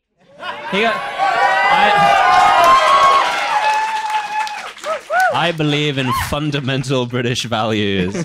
Tolerance, like the rule of law. There is an interesting ideology moment where Bond is like, "Why did you develop an evil weapon that is like supposed to target people's DNA?" And I was like, "I thought it would be sick." It's so good. But also, he says, if it's a mistake, then it's on my head. And I'm like, you are the head of a British security agency. The idea that you would face any kind of consequences for fucking up. Even a major fuck up. Like, Cressida Dick was in charge of the operation that like killed Jean-Charles de Menezes and got promoted. Like, the idea that you're going to face any consequences is fucking laughable. It's better than that she got promoted. She got promoted within the police, and then she took a director-level job at MI6. There you go.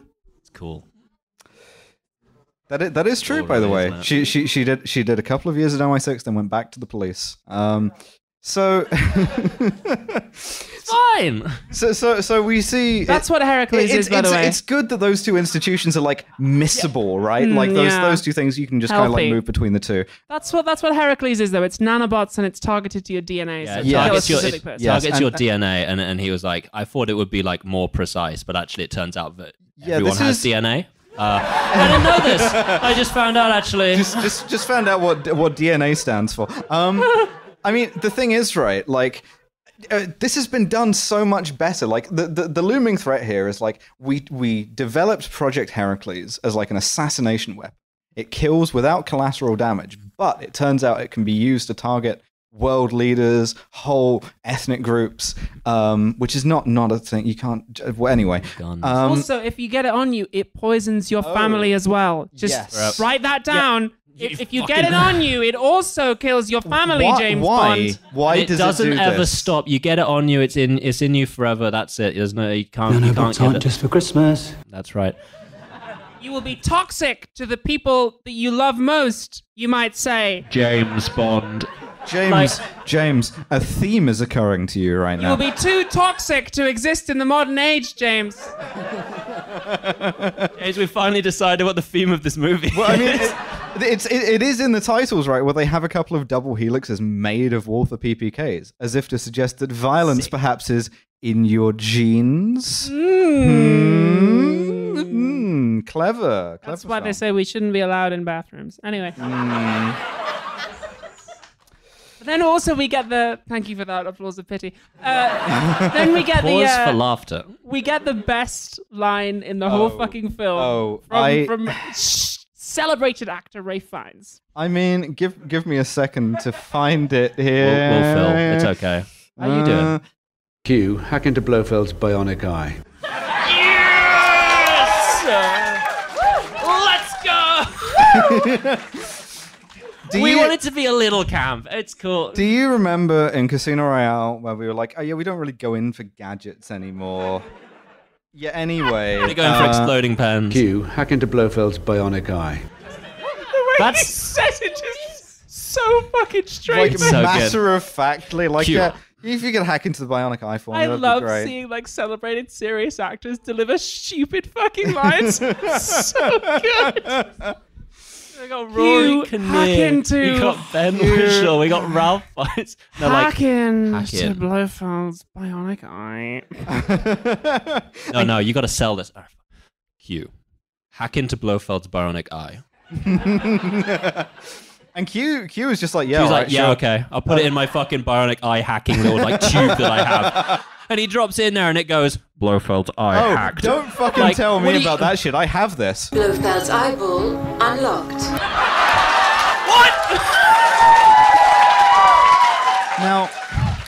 Now, when it goes... Why did you record that line? Why did Blofeld name text-to-speech? Why did Blofeld name the file Blofeld's eyeball? Why is it not like C/drive unlocked? Why did he call it Blofeld's eyeball? You put your name on it. I have a theory, right? And the only plausible reason I can think of why Blofeld's eyeball unlocked. can exist is because Q made that in order to as a productivity thing, in order to reward himself. But it also means that technically, and you're not going to like this, but it's going to take at least 3 steps to rush the stage, and I'll be off by then. Q is a VTuber. I'm sorry, but it's true. Fuck. Oh, you have to die now. I'm sorry. I mean... Are there any VTubers in the audience tonight? So he hacks into... Looking out, I'm not seeing anyone with like cat ears and shit. Right here. Virtual characters. So he hacks Someone into... in the front row being like, no, fuck. So he hacks into Blofeld's bionic eye, and what he finds on there is Primo Cyclops meeting Logan Ash, and he's like, oh shit, that's American Mitchell, and now I know kind of where he's gonna be, maybe at some point when this plot thread ties itself back together in a couple of scenes. Anyway, let's bench that for now. Let's go and see Blofeld, who is in Belmarsh Prison. It's the first. Why did Belmarsh Prison get a woo? Who here from Belmarsh Prison? Let's go! Has anyone here recently escaped from The guards are on a night out. and they're here tonight. So Big we fans. have... This is the first time that Bond and Madeline have seen each other in 5 years. And Bond is fully he eats shit good. on this one. It's because so he's good. like, I'm not gonna be... Turns the corner and sees her. Owned. Perfect acting They moment. haven't seen each other in years, and she's transitioned in the meantime. She looks really awkward. awkward. Yeah. Very, very awkward. Anyway, You look great. So we also see her in the bathroom, very nervously putting on the Oda nanobots, right? And what's hysterical to me is Nomi is also in the bathroom. She comes out and she goes, "Oh, maybe we can go and see Blofeld now if you're done with your very important preparation." And she doesn't notice that Madeline is terrified, right? Spraying this shit all over herself. And I just wonder, is that kind of insensitivity to women something they just shoot into you like the smart it's blood when you heritable. become 007? When you get 007, a woman could be just like, I have a secret right now that you need to know about within the next 5 minutes or it's going to fuck up completely. And she's just like, taking your time, aren't you, bitch? what do you put on mean? perfume much, idiot. We haven't really mentioned Nomi much so far, and don't worry, that's because she's not a character. No, she's just sort of here as barely well. around. Same with worse with Moneypenny. Worse with Moneypenny's just background Also scenes. here. It's tragic. Remember how we gave Moneypenny an interesting story and something to do? Well, now we've sidelined her because we've put her on desk duty and we can't figure out a way for that to advance the plot other than we have should have made her 007. Yeah, we have well. cast the most black people in a fucking Bond film since Live and Let Die. What do they do? Nothing. They're there in the background. It's like if we had just a black person on stage with us, stood there doing fuck all throughout the entire thing, and then we came off. We were like, "We're fucking great, aren't we?" Chris, do you want to come on? Please don't. I feel bad about that sentence already. But it's fucked up. It's so rude. It is. It is fucked up. And the worst thing is they've only been calling Nomi 007 thus far. Yes. And that becomes a real fucking problem later on.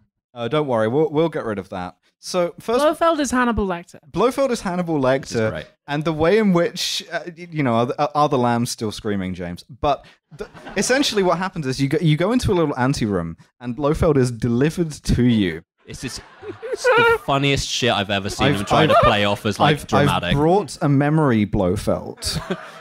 He gets like a suitcase at the airport. He gets slowly delivered via ski lift, and they're just like, "Holy shit, this is dramatic."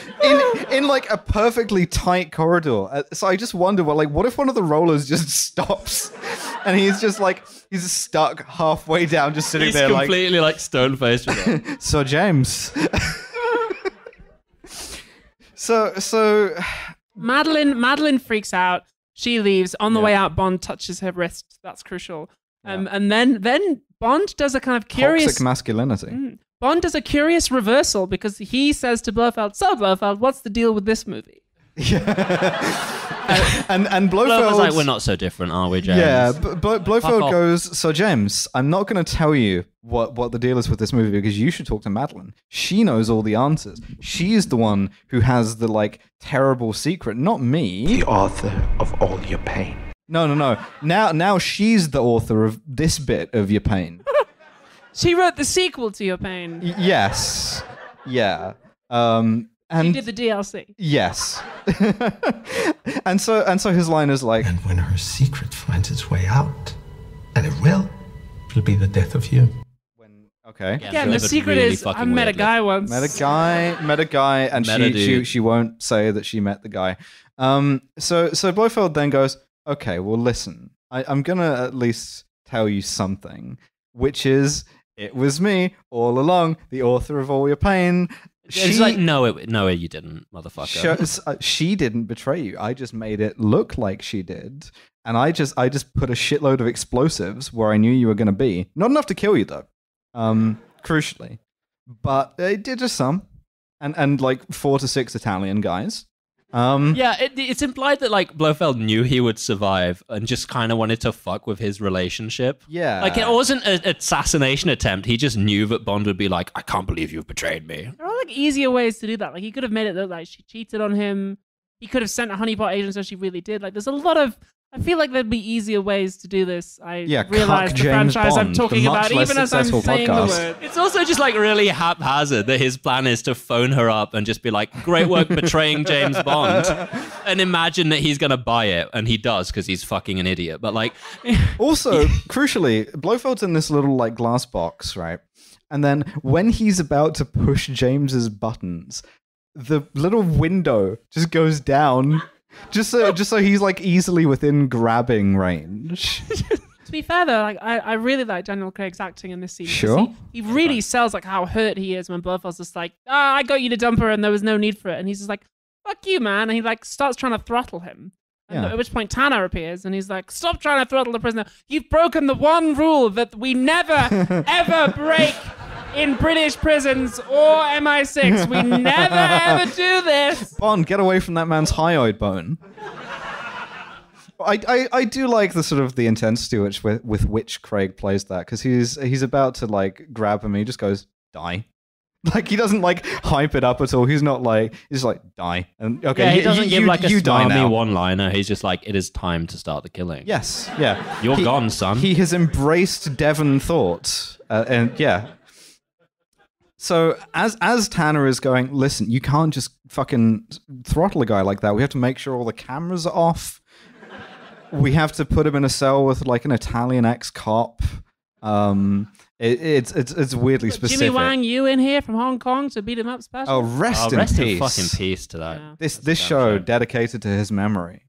Nice man. Kicking the Angels' asses now. he's up there now, killing the Australians in heaven. Australians in heaven. Hey, let's go. Please let me be on Bunta Vista. It's like Steve Irwin in a hand-to-hand combat battle with his life with Jimmy Wang Yu. So as this is happening, Blofeld just dies. He dies just off screen. They turn around and "Oh, fuck." It's not even particularly horrible. You know, his face gets a bit puffed up. I've had worse fucking acne. He just he just goes. Ugh. They had Christoph Waltz for one day. They turn around and like, "Oh fuck, we built this whole fucking stair lift system shit for this guy."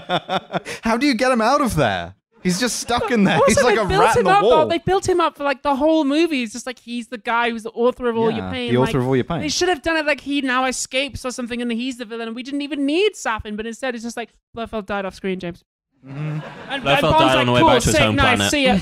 Well, Blofeld's dead.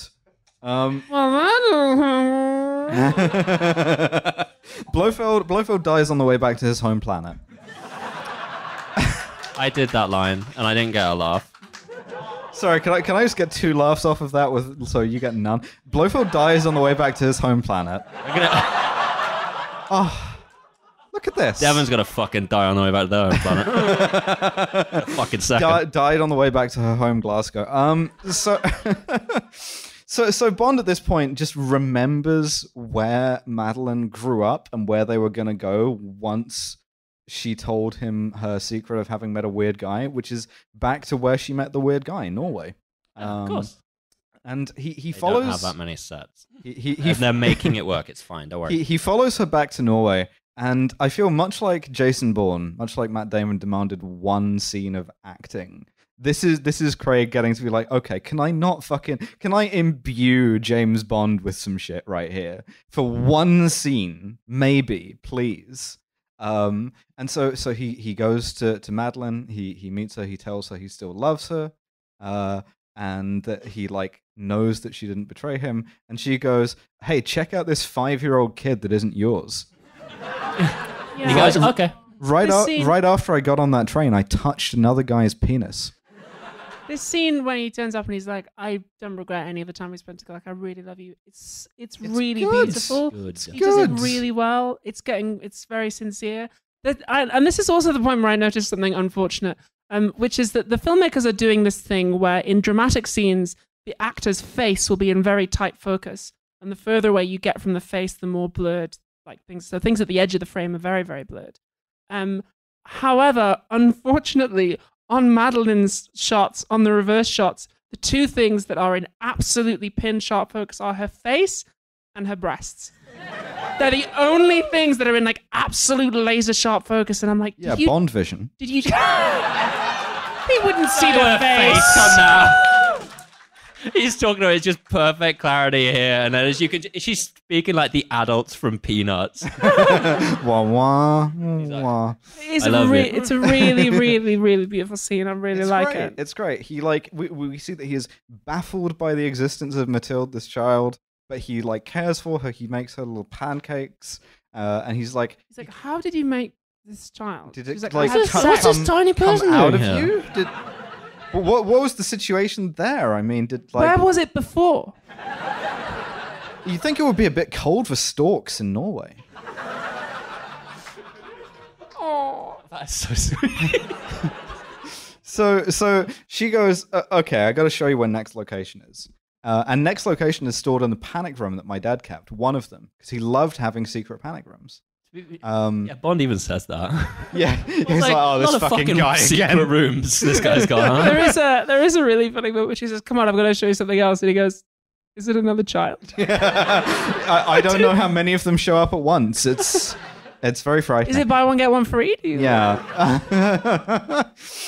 So she explains who Lucifer Safin is. Lucifer. Lucifer Safin. Lucifer Satan.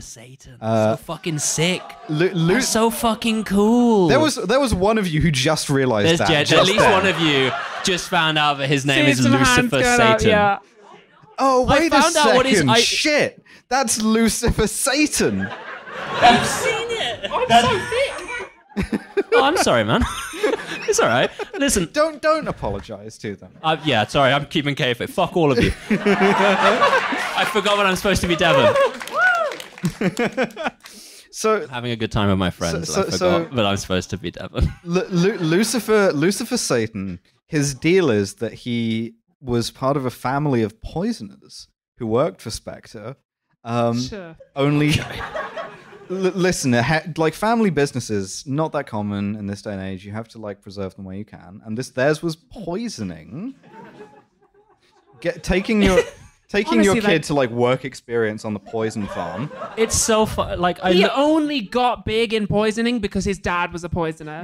You're reading How to Get Started in Poisoning by Lucifer Satan, and you're like, yeah, I learned a lot from my dad, and you're like, oh, of course. It's the fucking Jack Whitehall of toxins. None of us are ever going to go on Mock the Week after this. Neither's Hugh Dennis. But Mr. White, the Pale King, when he was still killing people for Spectre, he turned it around on them. He put dioxin, a real poison, in their dessert. And the thing about dioxin, and in real life also, is that it gives this kind of like characteristic facial scarring, which is why Lucifer Satan has a facial deformity. It's not like earned at all. Don't worry, there's a reason. It's okay, reason. there's a reason he's got a I facial. want to If you remind look it you up on that Wikipedia. Happened to the president of Ukraine at one point. I want to say Yushchenko, but it might be Yanukovych. Anyway, not important. a couple of films ago, maybe even in the last film, Mr. White was like, I'm good now because I don't like that Spectre's doing human trafficking. Yeah, he was and doing stuff, the like Lincoln Project. but I did once poison a child. Yeah. Several. Well, I ended up looking this up, right? Because I was like, no, what are the rest of the family of Satans called? Like, what the fuck? Was Lucifer just like their final child? They were like, fuck it. Yeah, And just go for apparently that is the case because his like fucking older brother is just called like Gregor. And you're like, what the fuck? Greg Satan. Yeah, I'm going to Greg Satan's barbecue tomorrow. I thought it was going to be like Beelzebub. Yeah, these are my kids, John, Jack, and fucking Lucifer. She let me name the third one.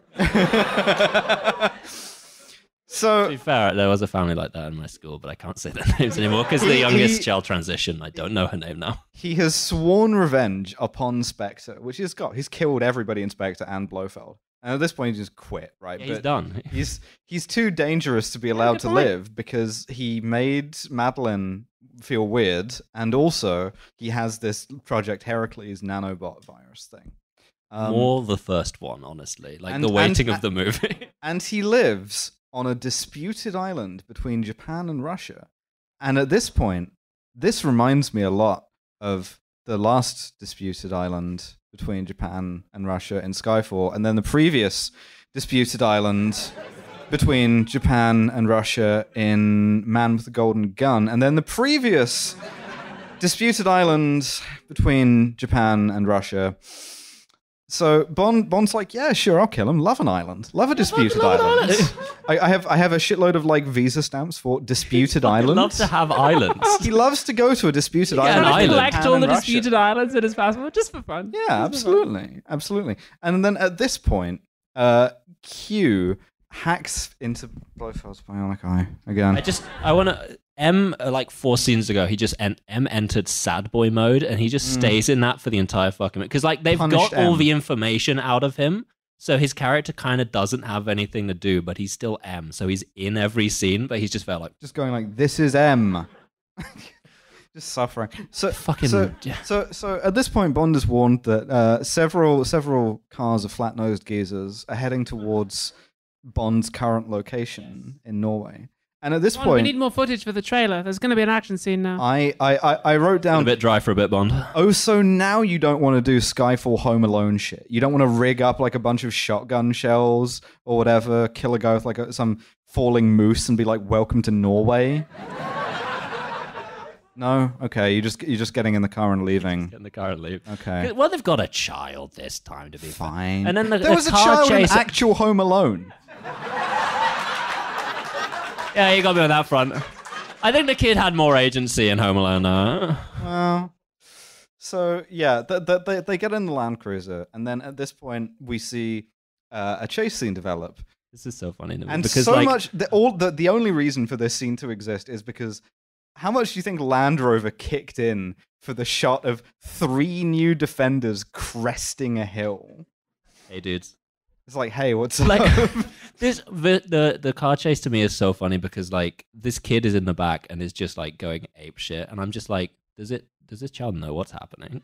I don't know. Does he just think Bond is like the shittest driver in the fucking world? they have no like idea James how to write. Gets in the front. Yeah. It's like, why are we going through this forest? They have no idea how to write a child or what a child is or like how a child should act. So it's just kind of like, this is shit. Yeah. This is a movie written by someone who would refer to a child as it. Okay, I did just refer to a child as it. Yeah, exactly. It was written by you. It was written by the guy from Shoot 'Em Up. Yeah, it was written by that guy. Yeah. This is an action scene. It's good. There's guys on motorbikes. fine. There's a helicopter. We They hide in the woods. We remembered at least that Madeline knows how to use a gun. Yeah, that is cool. From the previous movie. We don't have to be like, okay, here is a gun, shoot anyone who comes through that door, but also here is how to use a gun. We will forget this about her in the next scene, so don't worry about it. Logan is there too. His car crashes and he ends up under it, and it's like precariously balanced. We get a kind of like it's sort of like a Bond for all seasons, right? Because we got some Lazenby Bonds to start with. Right, but now we're fully into Dalton shit. My man is creeping around in the woods, getting environmental kills off of things. It's really contextual good. shit. It's quite nice. He knocks a guy off a motorcycle with a chain from a winch, and then he like throws a bunch of maggots. Yeah, my sink maggots. It's the Sharky. So yeah, and fucking like Logan is just under this car that's hanging over him, and he's just like, well. All right, James, could you help me out? And James goes, fucking no. Says no. Time to die. He should have said that. Bond kicks the Land Rover on top of him, killing him horribly. Yeah, just pushing up the unprovoked violence score on the film. And then Lucifer Satan just easily kidnaps. He like hoves Madeline into and Mathilde. They give Madeline a gun and they'll just like kill anyone who comes through this door. Yeah, and then she just runs out of bullets eventually. And the second she runs out of bullets, Lucifer's like I've been counting with the simple expedient of coming from the other side of the shot than all of the other guys do. They just insert a shot of Rami Malek. Like, we don't even see them interacting at all. It's just like, you weren't even on set the same day. Yeah, this was a pickup. And so he puts them in a helicopter and books it for the private island. And Bond... Why? Why?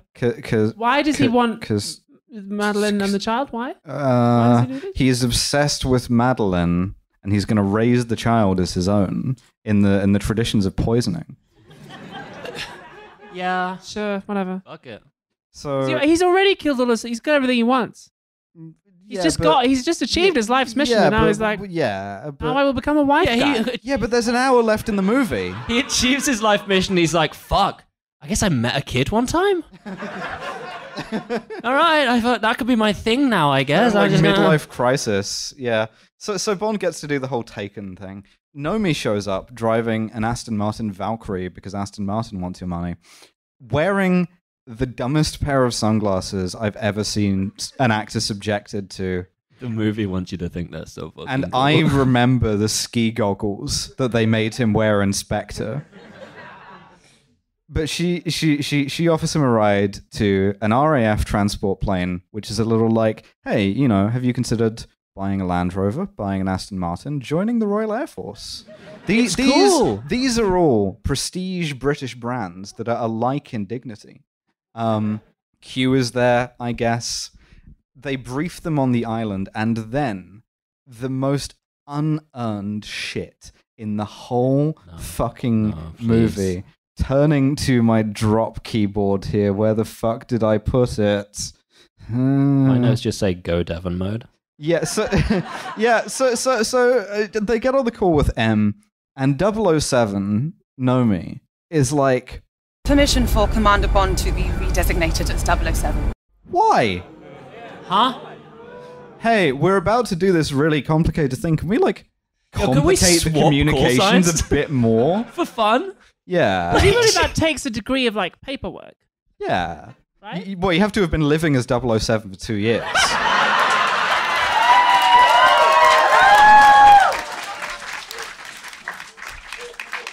Amazing. Wasn't that good? Come on. So Gildan walks out on stage and goes, transgender, and I was like, yo, you heard of transing your damn gender? That's crazy. No, but I actually can't be bothered today. It's fucked up. This is so stupid. It's not earned at all. Because earlier on, they're like, all right, Bond, you're 00 again. And no one's like, what number? Actually, that's not true. Nomi twice goes, what number? Yeah, she kind of baits him about it. And then they continue to chat, and then she's like, haha, no, what number is he fucking know? Well, and I can tell you what number James Bond 009. is. No, he's not 009, because the thing is, he's writing pseudonymously a Spectator column. He says, the Whitehall Wokarati. This isn't even our joke.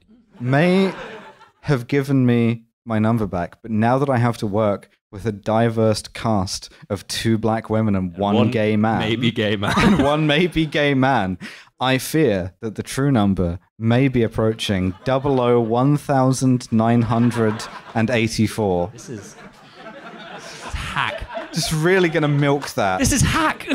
I know, and they love me cool. for it. Yeah, this is so clearly just like for the dads in the audience. And it's like, wow, James Bond has earned the respect of a woman of color. How? Just being around. He did. He was rude to her a couple of times. He said the name Logan Ash. Stole her plane. Out loud. Trouble with her boss. Yeah. Left her for the Cuban police. We also see Bond suit up into his tactical outfit. Do you know how bad a tactical outfit has to be for me to not like it? Now, you can buy the tactical outfit. You can buy all of this shit. You can buy the like Henley top, the fucking stupid jumper. You can buy the braces, the tactical suspenders because he's going full tactical dad. You can buy the boots even. You can spend over £1,000 on the James Bond store, on James Bond's tactical outfit if you want. £299 to get a terry cloth romper. Custom made for you by Volcano Designs on Etsy. Absolutely. So he suits up in his tactical dad outfit. I fucking hate it. It's awful. And they glide onto the island. Oh, also Q gives him an EMP watch. It's stupid. Yeah. Don't worry about it. Don't really go in for gadgets these days. Yeah, exploded pandas. It's called QDAR. It stands for Q. It stands for queerdar, and you use it to like identify queer people around you. Don't turn that on in here. Do not turn that shit on in here. Just a solid screen tone. will like light up like Hiroshima. Flicking on QDAR. Also, we get a scene where Safin is weird to establish he's a villain. Nothing happens. Oh, but he does have a fantastic line in this, right? Because he shows Mathilde and Madeline the poison garden, which his father made, which has a big like Soviet coat of arms in concrete above it because decaying empire. See, so this is his theme. But then it completely undercuts this because the way he describes it is, my father's garden. It was his toxic treasure. It was his toxic treasure. She was his queen, and she was crazier than him. I'm so upset that Safin and Obrachev never had a scene across from each other because the power of those fucking voices, those acts, impenetrable scene. It's his toxic of your treasure. Lips. I'm on a ride. You're toxic. So at this point, we have to give Madeline something to do, and that thing is get drugged. He's hell yeah. He's just like, yeah, this woman isn't interesting me anymore. Go make her drink some like tea with mushrooms in it, so that she respects me. She throws it in Cyclops' eye and escapes. Yeah, and then just like hangs out for a bit. Yeah, Safin spends this whole time wearing like a fucking kimono. Yeah, all of his floors are like tatami, and it's like, what's this? What is the fucking significance of any of this? Well, I would say that it's a rather odd mixture of style. No, you fucking wouldn't. So he's only got like 80% of a no mask. It's because he refuses. He's going entirely, Daphne. I hate you. We had to work it in somewhere. So 007 and 007 brackets real infiltrate Safin's like nanobot factory, and I want to talk about the nanobot guys so much because there's Q's like guiding them through, and Q says another baffling line in the vein of Bag of Bees, where he says, "You're at the edge of a toxic merry-go-round." And I've onto Tumblr. I've written sounds like my love life here. So essentially there's a room full of scientists. There's a room full of like interior designers and shit who are like helping Safin with his tatami and stuff. And then in the actual like farm, there's 50 guys in like red hazmat suits whose deal is they stand around and they mop and rake a big puddle. The whole floor is just like about like knee depth of something. The movie doesn't even fucking know what it is. It has like random lights within it, and they're just raking and mopping. And I'll tell you this, it looks fucking sick. Don't know what any of it is, but it's cool. Why do you have to mop the nanobots? They have... They're just sitting they there can't in let the complete nanobots silence, like, settle, you know. It's one of those things. It's like, you gotta keep it moving. Yeah. Cleaning them with a really tiny mop. Yeah, this is actually technically a toxic waste spill, but they're getting rid of it very slowly. So... At this point, they need to have an evil plan. Yeah. So Bond learns the villain's plan 2 hours and 4 minutes into the film, which is that having achieved everything he wants in life, now he's just like, and also, I am going to release the nanobots and kill millions of people. Utopia did it better. The fucking game Hitman did it better. It's not clear even what his plan is. Well, the thing is, right, because they had to edit it so much and even delay the release of this film because his evil plan is like releasing a disease thing from a lab. Like that's why they had to delay the release of this film. Yeah, and then another year after the Siberian bear scandal. I mean, fuck getting those headlines.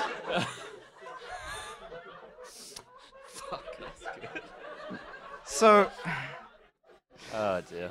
So we see we have M running the show, and there's some diplomatic fallout to the British intelligence just circling a disputed island, but also some ships are on their way to buy the nano weapon because Safin's deal is to sell it. Yeah, he wants to sell it. But also I'm selling it for money. Let me Bond by you. numbers scene, right? Because James Bond goes into the fucking room, and my God, is Safin there on the ground? 2 hours and 7 minutes in, Bond just on a cushion on a tatami, a little like small table, and he says, "Sit down. We're similar, aren't we?" Sort of Bond, is it? Yeah. I quite like Maddie as well, I guess. I have your, I guess, daughter? Yeah, he's got the daughter. His threat regarding the daughter is so fucking good. Because, like, the room is full of dudes with machine guns, and he throws a pillow in the air, and they, like, fucking perforate it with bullets. And he goes, had to have rehearsed that I'm going to throw your daughter in the air. And I'm like... Like, the threat that Rami Malek is going to shot put this child bodily into... This child that's like half as big as him is so fucking funny. So, but what he does do is he achieves the impossible. He makes James Bond Muslim. This scene's written for us. Brother James, in full sujude, because he has him kneel on the floor and like humiliate himself, and I like this, right? Like, cool. It's a nice scene. The Bond like tries to reason with him. Well, he doesn't. He tries to reason with him, and then he like begs, he implores him, and like Bond doing that, Bond like debasing himself is good because they've threatened him with that since Red Grant. And never, ever followed through on it. Every time he gets away just in time to be smug and be like, nah, I didn't have to give up my dignity. And this time he does, albeit as a ruse, because he grabs his gun, and then at this point... This is also great. Do you want to describe what fucking happens? Safin just fucking exits this scene. Like, he must press a secret button. This is how I wanted us to leave the show. Yeah, just straight down. But he just descends immediately into the floor. He has a retractable tatami. He doesn't even get up. He's sitting cross-legged, and he just gone. It's perfect. But we also see Safin business lesson number 2. If lesson number 1 is, you know, introduce yourself concisely, give like a fun fact as to why you're like, that's related to the situation you're in, like, hi, my name is Lucifer Safin, I'm going to kill you now. Killed my family. Lesson number 2. Well, see, it's perfect. Like, concise introduction, fact about self, how that relates to the present situation. It's perfect. So lesson number 2. Always be on your grind. Be a money engineer. Never, ever give up on a deal. Deals are his art form because these guys are coming to buy Project Heracles. They're going to buy his big puddle. And he's like, Okay, I am 100% about this. This Bond guy, instantly forgotten him. Don't give a shit. Because he's like, I'm taking your daughter now. And then like, he goes down there and the daughter bites his hand and he goes, fuck off then. Yeah. And he just lets her go and she fucking walks away and then rejoins Bond. And you're like, why did you do any of this? He very rapidly changes his mind about fatherhood. Where's Maddie, the woman I was obsessed with and kidnapped? Nope, gone. Mm-hmm. Yeah, I assume she's still in the tea room. I assume. Not going to worry about it. We got a guy on the loose with a gun. Whatever, man. I got some fucking money to make, baby. That's a tomorrow Safin problem.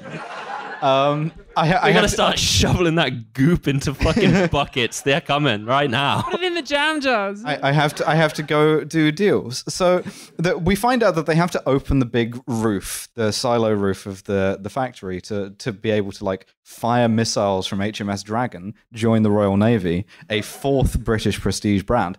Directly into the goop. Otherwise, it will just bounce off and it won't be destroyed. So Bond calls in a missile strike. At this point, Obrachev activates racism mode. Yes, this is good. Yes, what he does is I just wouldn't have said this. Nomi grabs him and then he goes, "It's okay to kill me because I'm racist now." He starts talking about like haplogroups or some shit. He just goes full fucking Measurehead in like the last 10 seconds. He's like, I don't even need a lab. I can wipe your entire race off the fucking face of the planet. And he's doing it all in a comedy accent. He's like, I can destroy your entire race at push of button. It would be easy for me to become very racist all of a sudden. And he's like, okay, you can go in the big pool then. We're going to find out what that shit does. We don't even know what the pool is. I looked at the fucking Wikipedia page for Obrachev on the fan wiki, and the cause of death is listed as dissolved in vat of acid or nanobots. It's both. And like, they don't even know acidic what nanobots is happening. Now, what's really funny is she pushes him into the nanobot poison or whatever, and he dissolves, and every single one of the hazmat guys with the mops just goes, "Oh shit, this stuff's dangerous." They all fucking leg it. They're like, holy fuck. Oh fuck. Gunfights, don't give a shit about that, but like a guy, like I thought this was safe. I've been standing in this shit, mopping it. I'm deleting this fucking app. I don't want to be a henchman anymore. I'm rocking up to my job at Safin's poison merry-go-round. I'm wearing full hazmat, top to bottom, standing in this lake. What, it's fucking dangerous? What the fuck, dude? So Bond puts Nomi and his family on a boat, and he's like, leave the movie now, which they do. And I just want to highlight before Nomi leaves, because who gives a shit what happens after that? Like, Nomi has just been being called 007 for the entire fucking movie thus far. So now that's not even her name anymore. So like everything, like Q and M are just going like 007, and only Bond is replying. And every time I've just written down, and you've forgotten a character. There's a character you've forgotten the one. It's very confusing. So at this point, we get into some action scenes. We get a kind of like a self-suck here, because Bond shoots a guy and it's like the gun barrel thing from the beginning of the movie. And then we just get him like fighting his way up a staircase, and it's like watching someone play fucking Warzone. He goes back. It's all done in one uncut shot.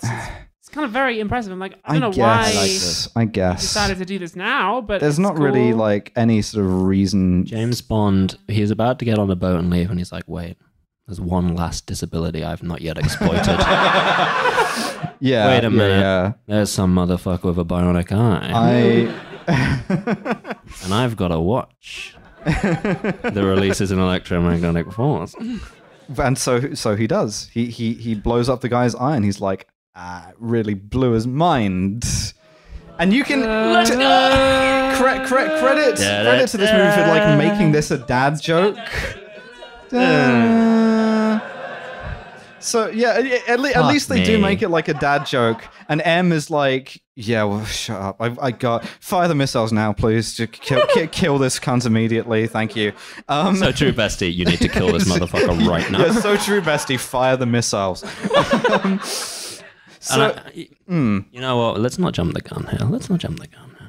Well, he opens the thing. He like pushes a bunch of buttons and releases a big clutch, and the thing's open. And he's about to leave when he is shot in the back by Lucifer Satan. It was decided, actually, I don't care about the thing I cared about 5 minutes ago. Yep. I've changed my mind again.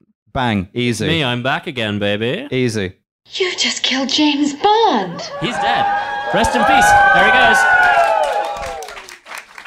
There's like 5 times where he like dies in this movie and then he just doesn't. So he does the same thing. He gets over I'm fine. Yeah, he gets shot. They fight in a big puddle, not of nanobots, just a regular fine. puddle. This is a harmless puddle. This is puddle. Okay. Don't worry about this brackets normal. Start putting up signs. Yeah. Lucifer Satan cracks some nanobots on him and goes, "Now you are toxic, James. Now you're toxic to the people you love. You are. And you can never see them. Never touch them. Never be near them because then they'll like, die." Absolutely.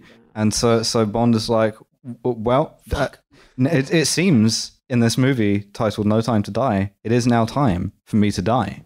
I gotta. He kills Safin. It is. Don't mind me. He gives a little. He rings them up and he's just like, I've got this shit on me. He rings them up and they're just like looking at rocks on a beach. Just hanging out. It's really easy to entertain a child. You're like, oh, is that a rock? And they're like, oh, cool. Still works with like adult non-binary people as well.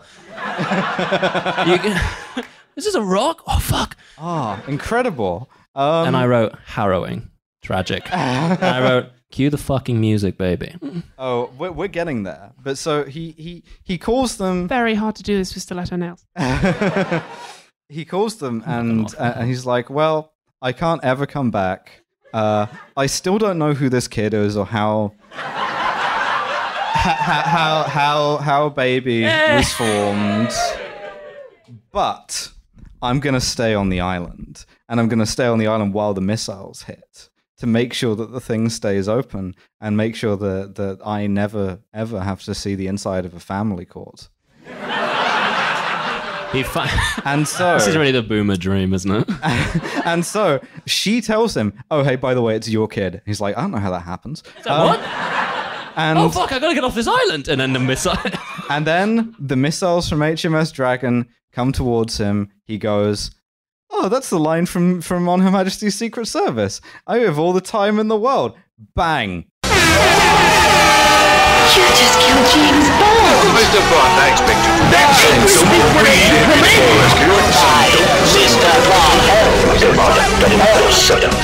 Ladies and gentlemen, you are just a stupid police. we got him.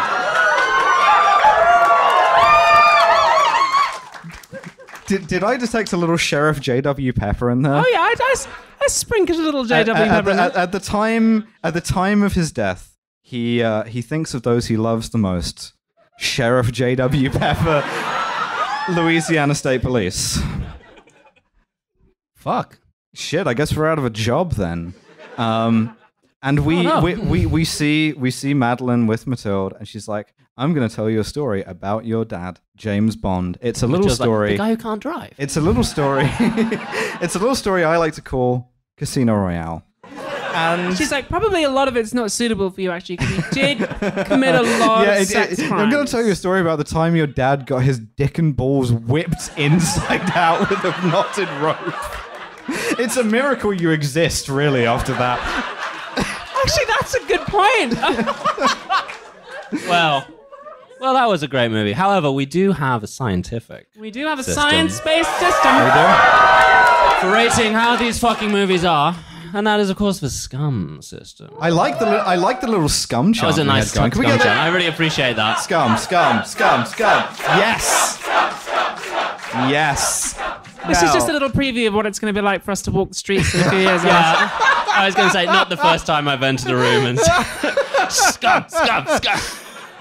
Now, it stands, of course, for SMARM, cultural insensitivity, unprovoked violence, and misogyny. So, No Time to Die. Oh, misogyny got a woo. Interesting. Which one of you was like that? Get a spotlight down here, please. Touch the metal plate under your chair, please. I don't like that. So where would you say this movie falls in terms of SMARM? I think it's definitely the smarmiest Craig film, but it's also getting points off for sincerity. Yeah, that's true.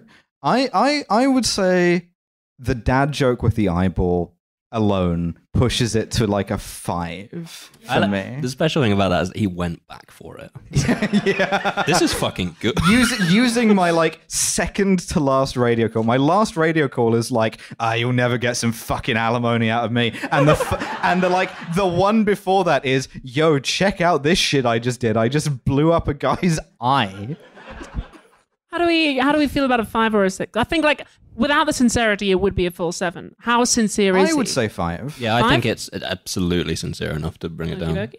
No, Cultural insensitivity. Well, I mean, why does he wear a no mask? Why is he wearing a kimono? He's Russian, I guess. Yeah, those things are kind of props. In a way being that's Japanese is coded as scary in this movie, Yeah, as is that's being true. Russian, which is why it's exactly equidistant between comedy Japan Russian and Russia. They're accent. like the scariest place on earth. Which is correct, apparently. So Yeah, well that's right. done there. Well done.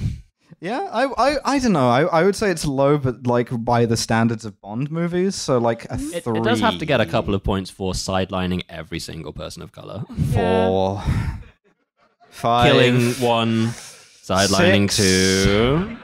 7. 3? How do we feel about 3?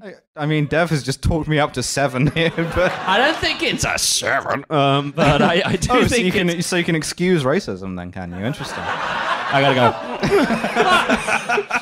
Fuck. Skyfall was a 4. So how do we feel about a 4? It's more insensitive than Skyfall, I would 5? say. Yeah, 5. 5 it is. No. It's not looking good for Craig. Misogyny. Ooh. No, I'm sorry, unprovoked violence first. Oh, unprovoked violence, yes. We've got a little bit The for Logan, smooth. definitely. He does kill an unarmed man with a Range Rover. Yeah. He also, when he fights Safin in the pool, Safin's like unarmed and like defenseless. He like and, breaks his arm. Yeah, he breaks his arm yeah. and then just like executes him. Yep. So, that's not good. He's a little bit peeved at that moment, I think. Depends what we define as provoked as there, but Unpeeved. unpeeved, yeah. He's a bit miffed. He's Would been in with the have thing and been he's way like, harder to do that if he had been wearing the Siberian bear fighting. Yeah, fuck it would, hey? That would have been a good fight scene. Yeah. You have to circle around to the back of him, which is unarmored. I always hate those. Got a second health bar. Yeah, he's got a glowing bit at the back. You have to get around and go, How do we feel, like 2, it's 3? like fighting me. Just say 3. 3? 3, maybe 4 even, because the fucking Call of Duty aspect where he just kills like 50 guys for no real reason. Yeah, I guess, fair point. Now, I don't know, what do you guys think? misogyny. There's a lot of Misogyny. it. There's a lot of it in this movie. Like some of it's Didn't get even a woo for unintentional. misogyny that time. I will never forgive them for the Joss Whedon ass thing they did with Paloma, really. And sidelining Nomi, who, you know, the real 007 in my heart, always and forever. There's a bit where she kicks a Bruchev and then she says "down boy" that like lives in my dreams. You took the thing away from me, so I can't even spray myself. But like, yeah, no, it's shitty to women. I think it might be the worst Craig one for this. Well, the last 2 have been a 6, so that's really not looking good for the man. Let's go out on a high note. I think it might be 007. All right. That gives it a total score of 21. They cast the most women ever, and then they were just like, what do we do with them? No. Fuck. I can't think of anything to do with the women. That's the highest Craig, but I mean, as Bonds go, it's pretty middling. That fits with what I feel about it. And now I have to do some maths, because in addition to the rating for this particular film, we are now in a position to figure out who is the best Bond overall, scientifically. So I need to do some maths. It needs to be weighted though, because Lazenby would just win easily No, from I'm having sorry, one. no, the scum system is scientific. Yeah, you can't do like sabermetrics on this. Well, you can get a killjamesbond.com/scum. Yeah, you like put them all on the M- spreadsheet. system, Yeah. I think. Yeah. Which I would have just left it as scum, but that's on me. And there's all the numbers there if you want to just like run these through some regression testing or some shit. Tabulate those if you want to feed them into a big have adding a terrible machine. time of it. You're quite welcome to do that. Yeah. But we do have a couple of awards that we can hand out. We do. We have the Good Night Cross and the what's his name? Kronstein The Rosette. Kronstein Rosette. No Kaufman. Sorry, Paloma. Nah. I submit for the Kronstein Rosette the guys who stayed mopping a puddle through a gunfight. I'm Sustained. sorry, but the Kronstein Rosette for the person who goes above and beyond in the cause of killing James Bond has to, for the second time in a row, go to James Bond. Yes, you're right. That's literally true. The previous time he got it for trying to strangle the pilot of a helicopter he was a passenger in. That's the best shit he's ever done. And now for calling in an artillery strike on his own position rather than pay child support. He finds out he has a child. Like, it's just like, it's time to start the killing of me by me. Yeah, Kronstein Rosette to James Bond. God damn. Goodnight Cross. Know me? 007 brackets real? I mean, she doesn't really do anything. No. Which isn't her fault, but she doesn't really do anything. Can we like refuse to award one in protest? Yeah, we did that one time. Hugh Dennis. We did that to Skyfall. Yeah, all right. Hugh Dennis for his sterling service. Posthumous reward to on Hugh Mock the Week. Dennis. Hugh Dennis. Getting domed off by Olbrachev. Yes. Yeah. Well, and of course this movie does undercut everything that we've just said about James Bond, because in the credits it hits you with a 25 years of James Bond will return, which means our quest is an unceasing one. It's the 25th movie. And so we are now in a position, though, if you want to hear the facts. I'd love to hear the facts. Figure out who is the best James Bond scientifically. Trailing in dead last place with an average score of 23. Oh. It's Sean Connery. Yep. Reasonable. Hell, Mr. Bond.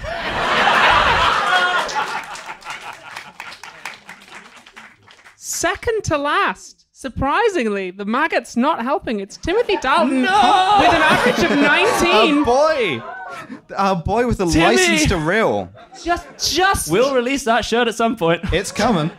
Just ahead of Dalton with an average score of 18.5. It's Pierce Brosnan. We won't release that shirt. Just ahead of that. Yes, we will. With only 18 points, it's David Niven. Let's go, David. It is now the time of the concert, which I reserve for Debussy. But now we go to the podium with our top three Bonds.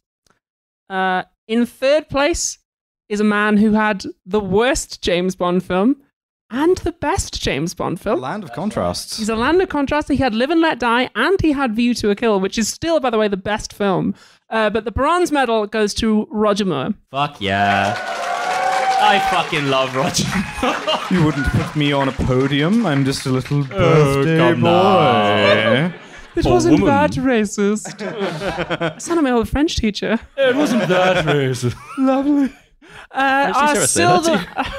Our silver medal winner, definitely not doing so good at the end there, but doing good overall with an average score of 16. It is Daniel Craig. Let's go. Well, which means, of course, that the best James Bond with an average scum score of 8 by virtue of the fact that he only did one film and it was pretty good. It's George Lazenby.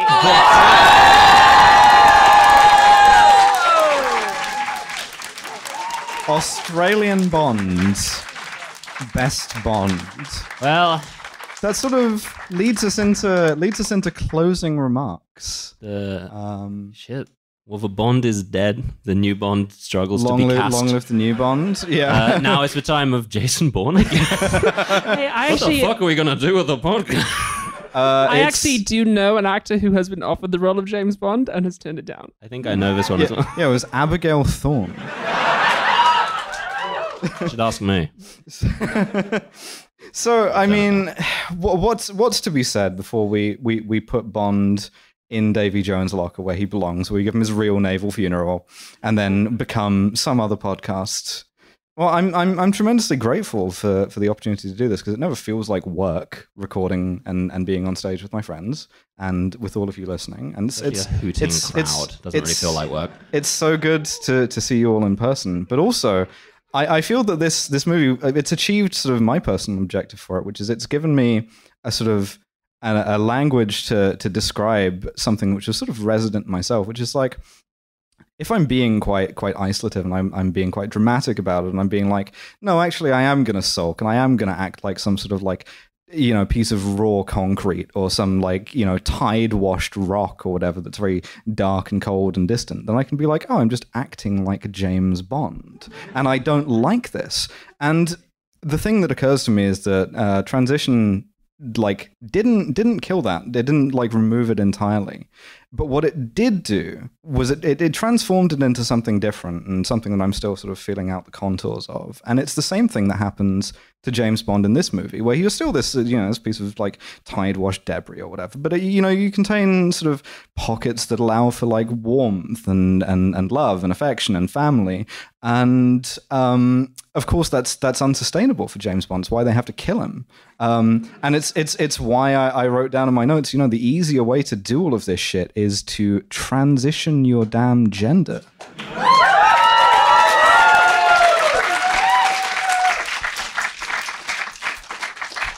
So James Bond is dead, and we have killed him successfully. But all of us who have killed the James Bond in our heads, we continue, and we get to return in a way that James Bond is cursed to not do. Do you have any words, Matt?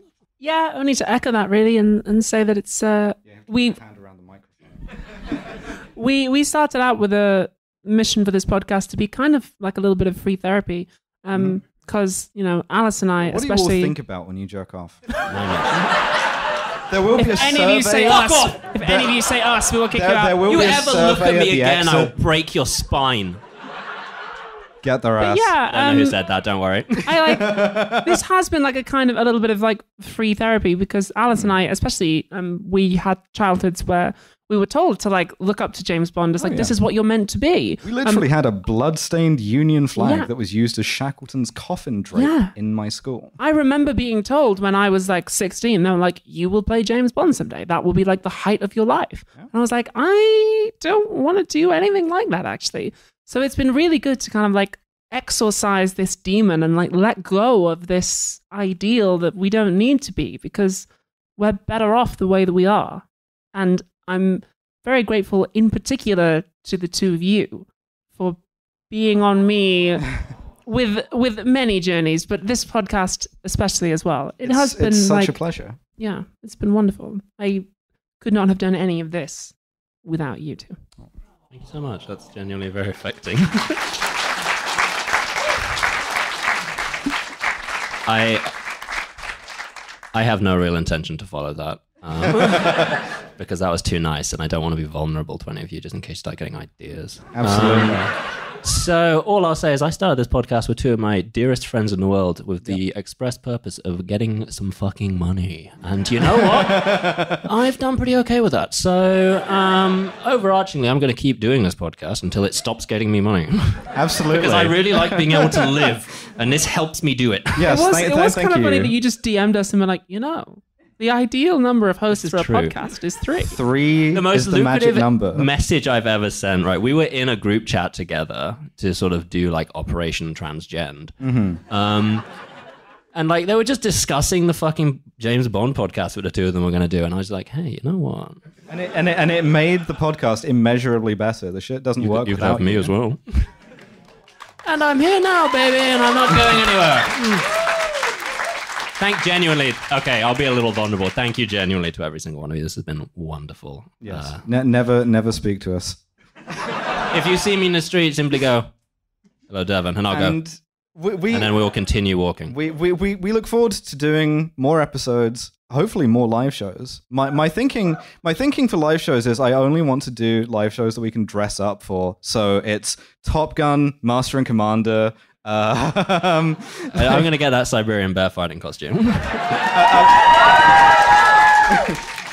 The Revenant, things of this nature. There's no. Oh, that's a good one. I'm going to add that to the list. That's good. In the meantime, we, as always, have been Kill James Bond. Thank you so much for being here. Good night.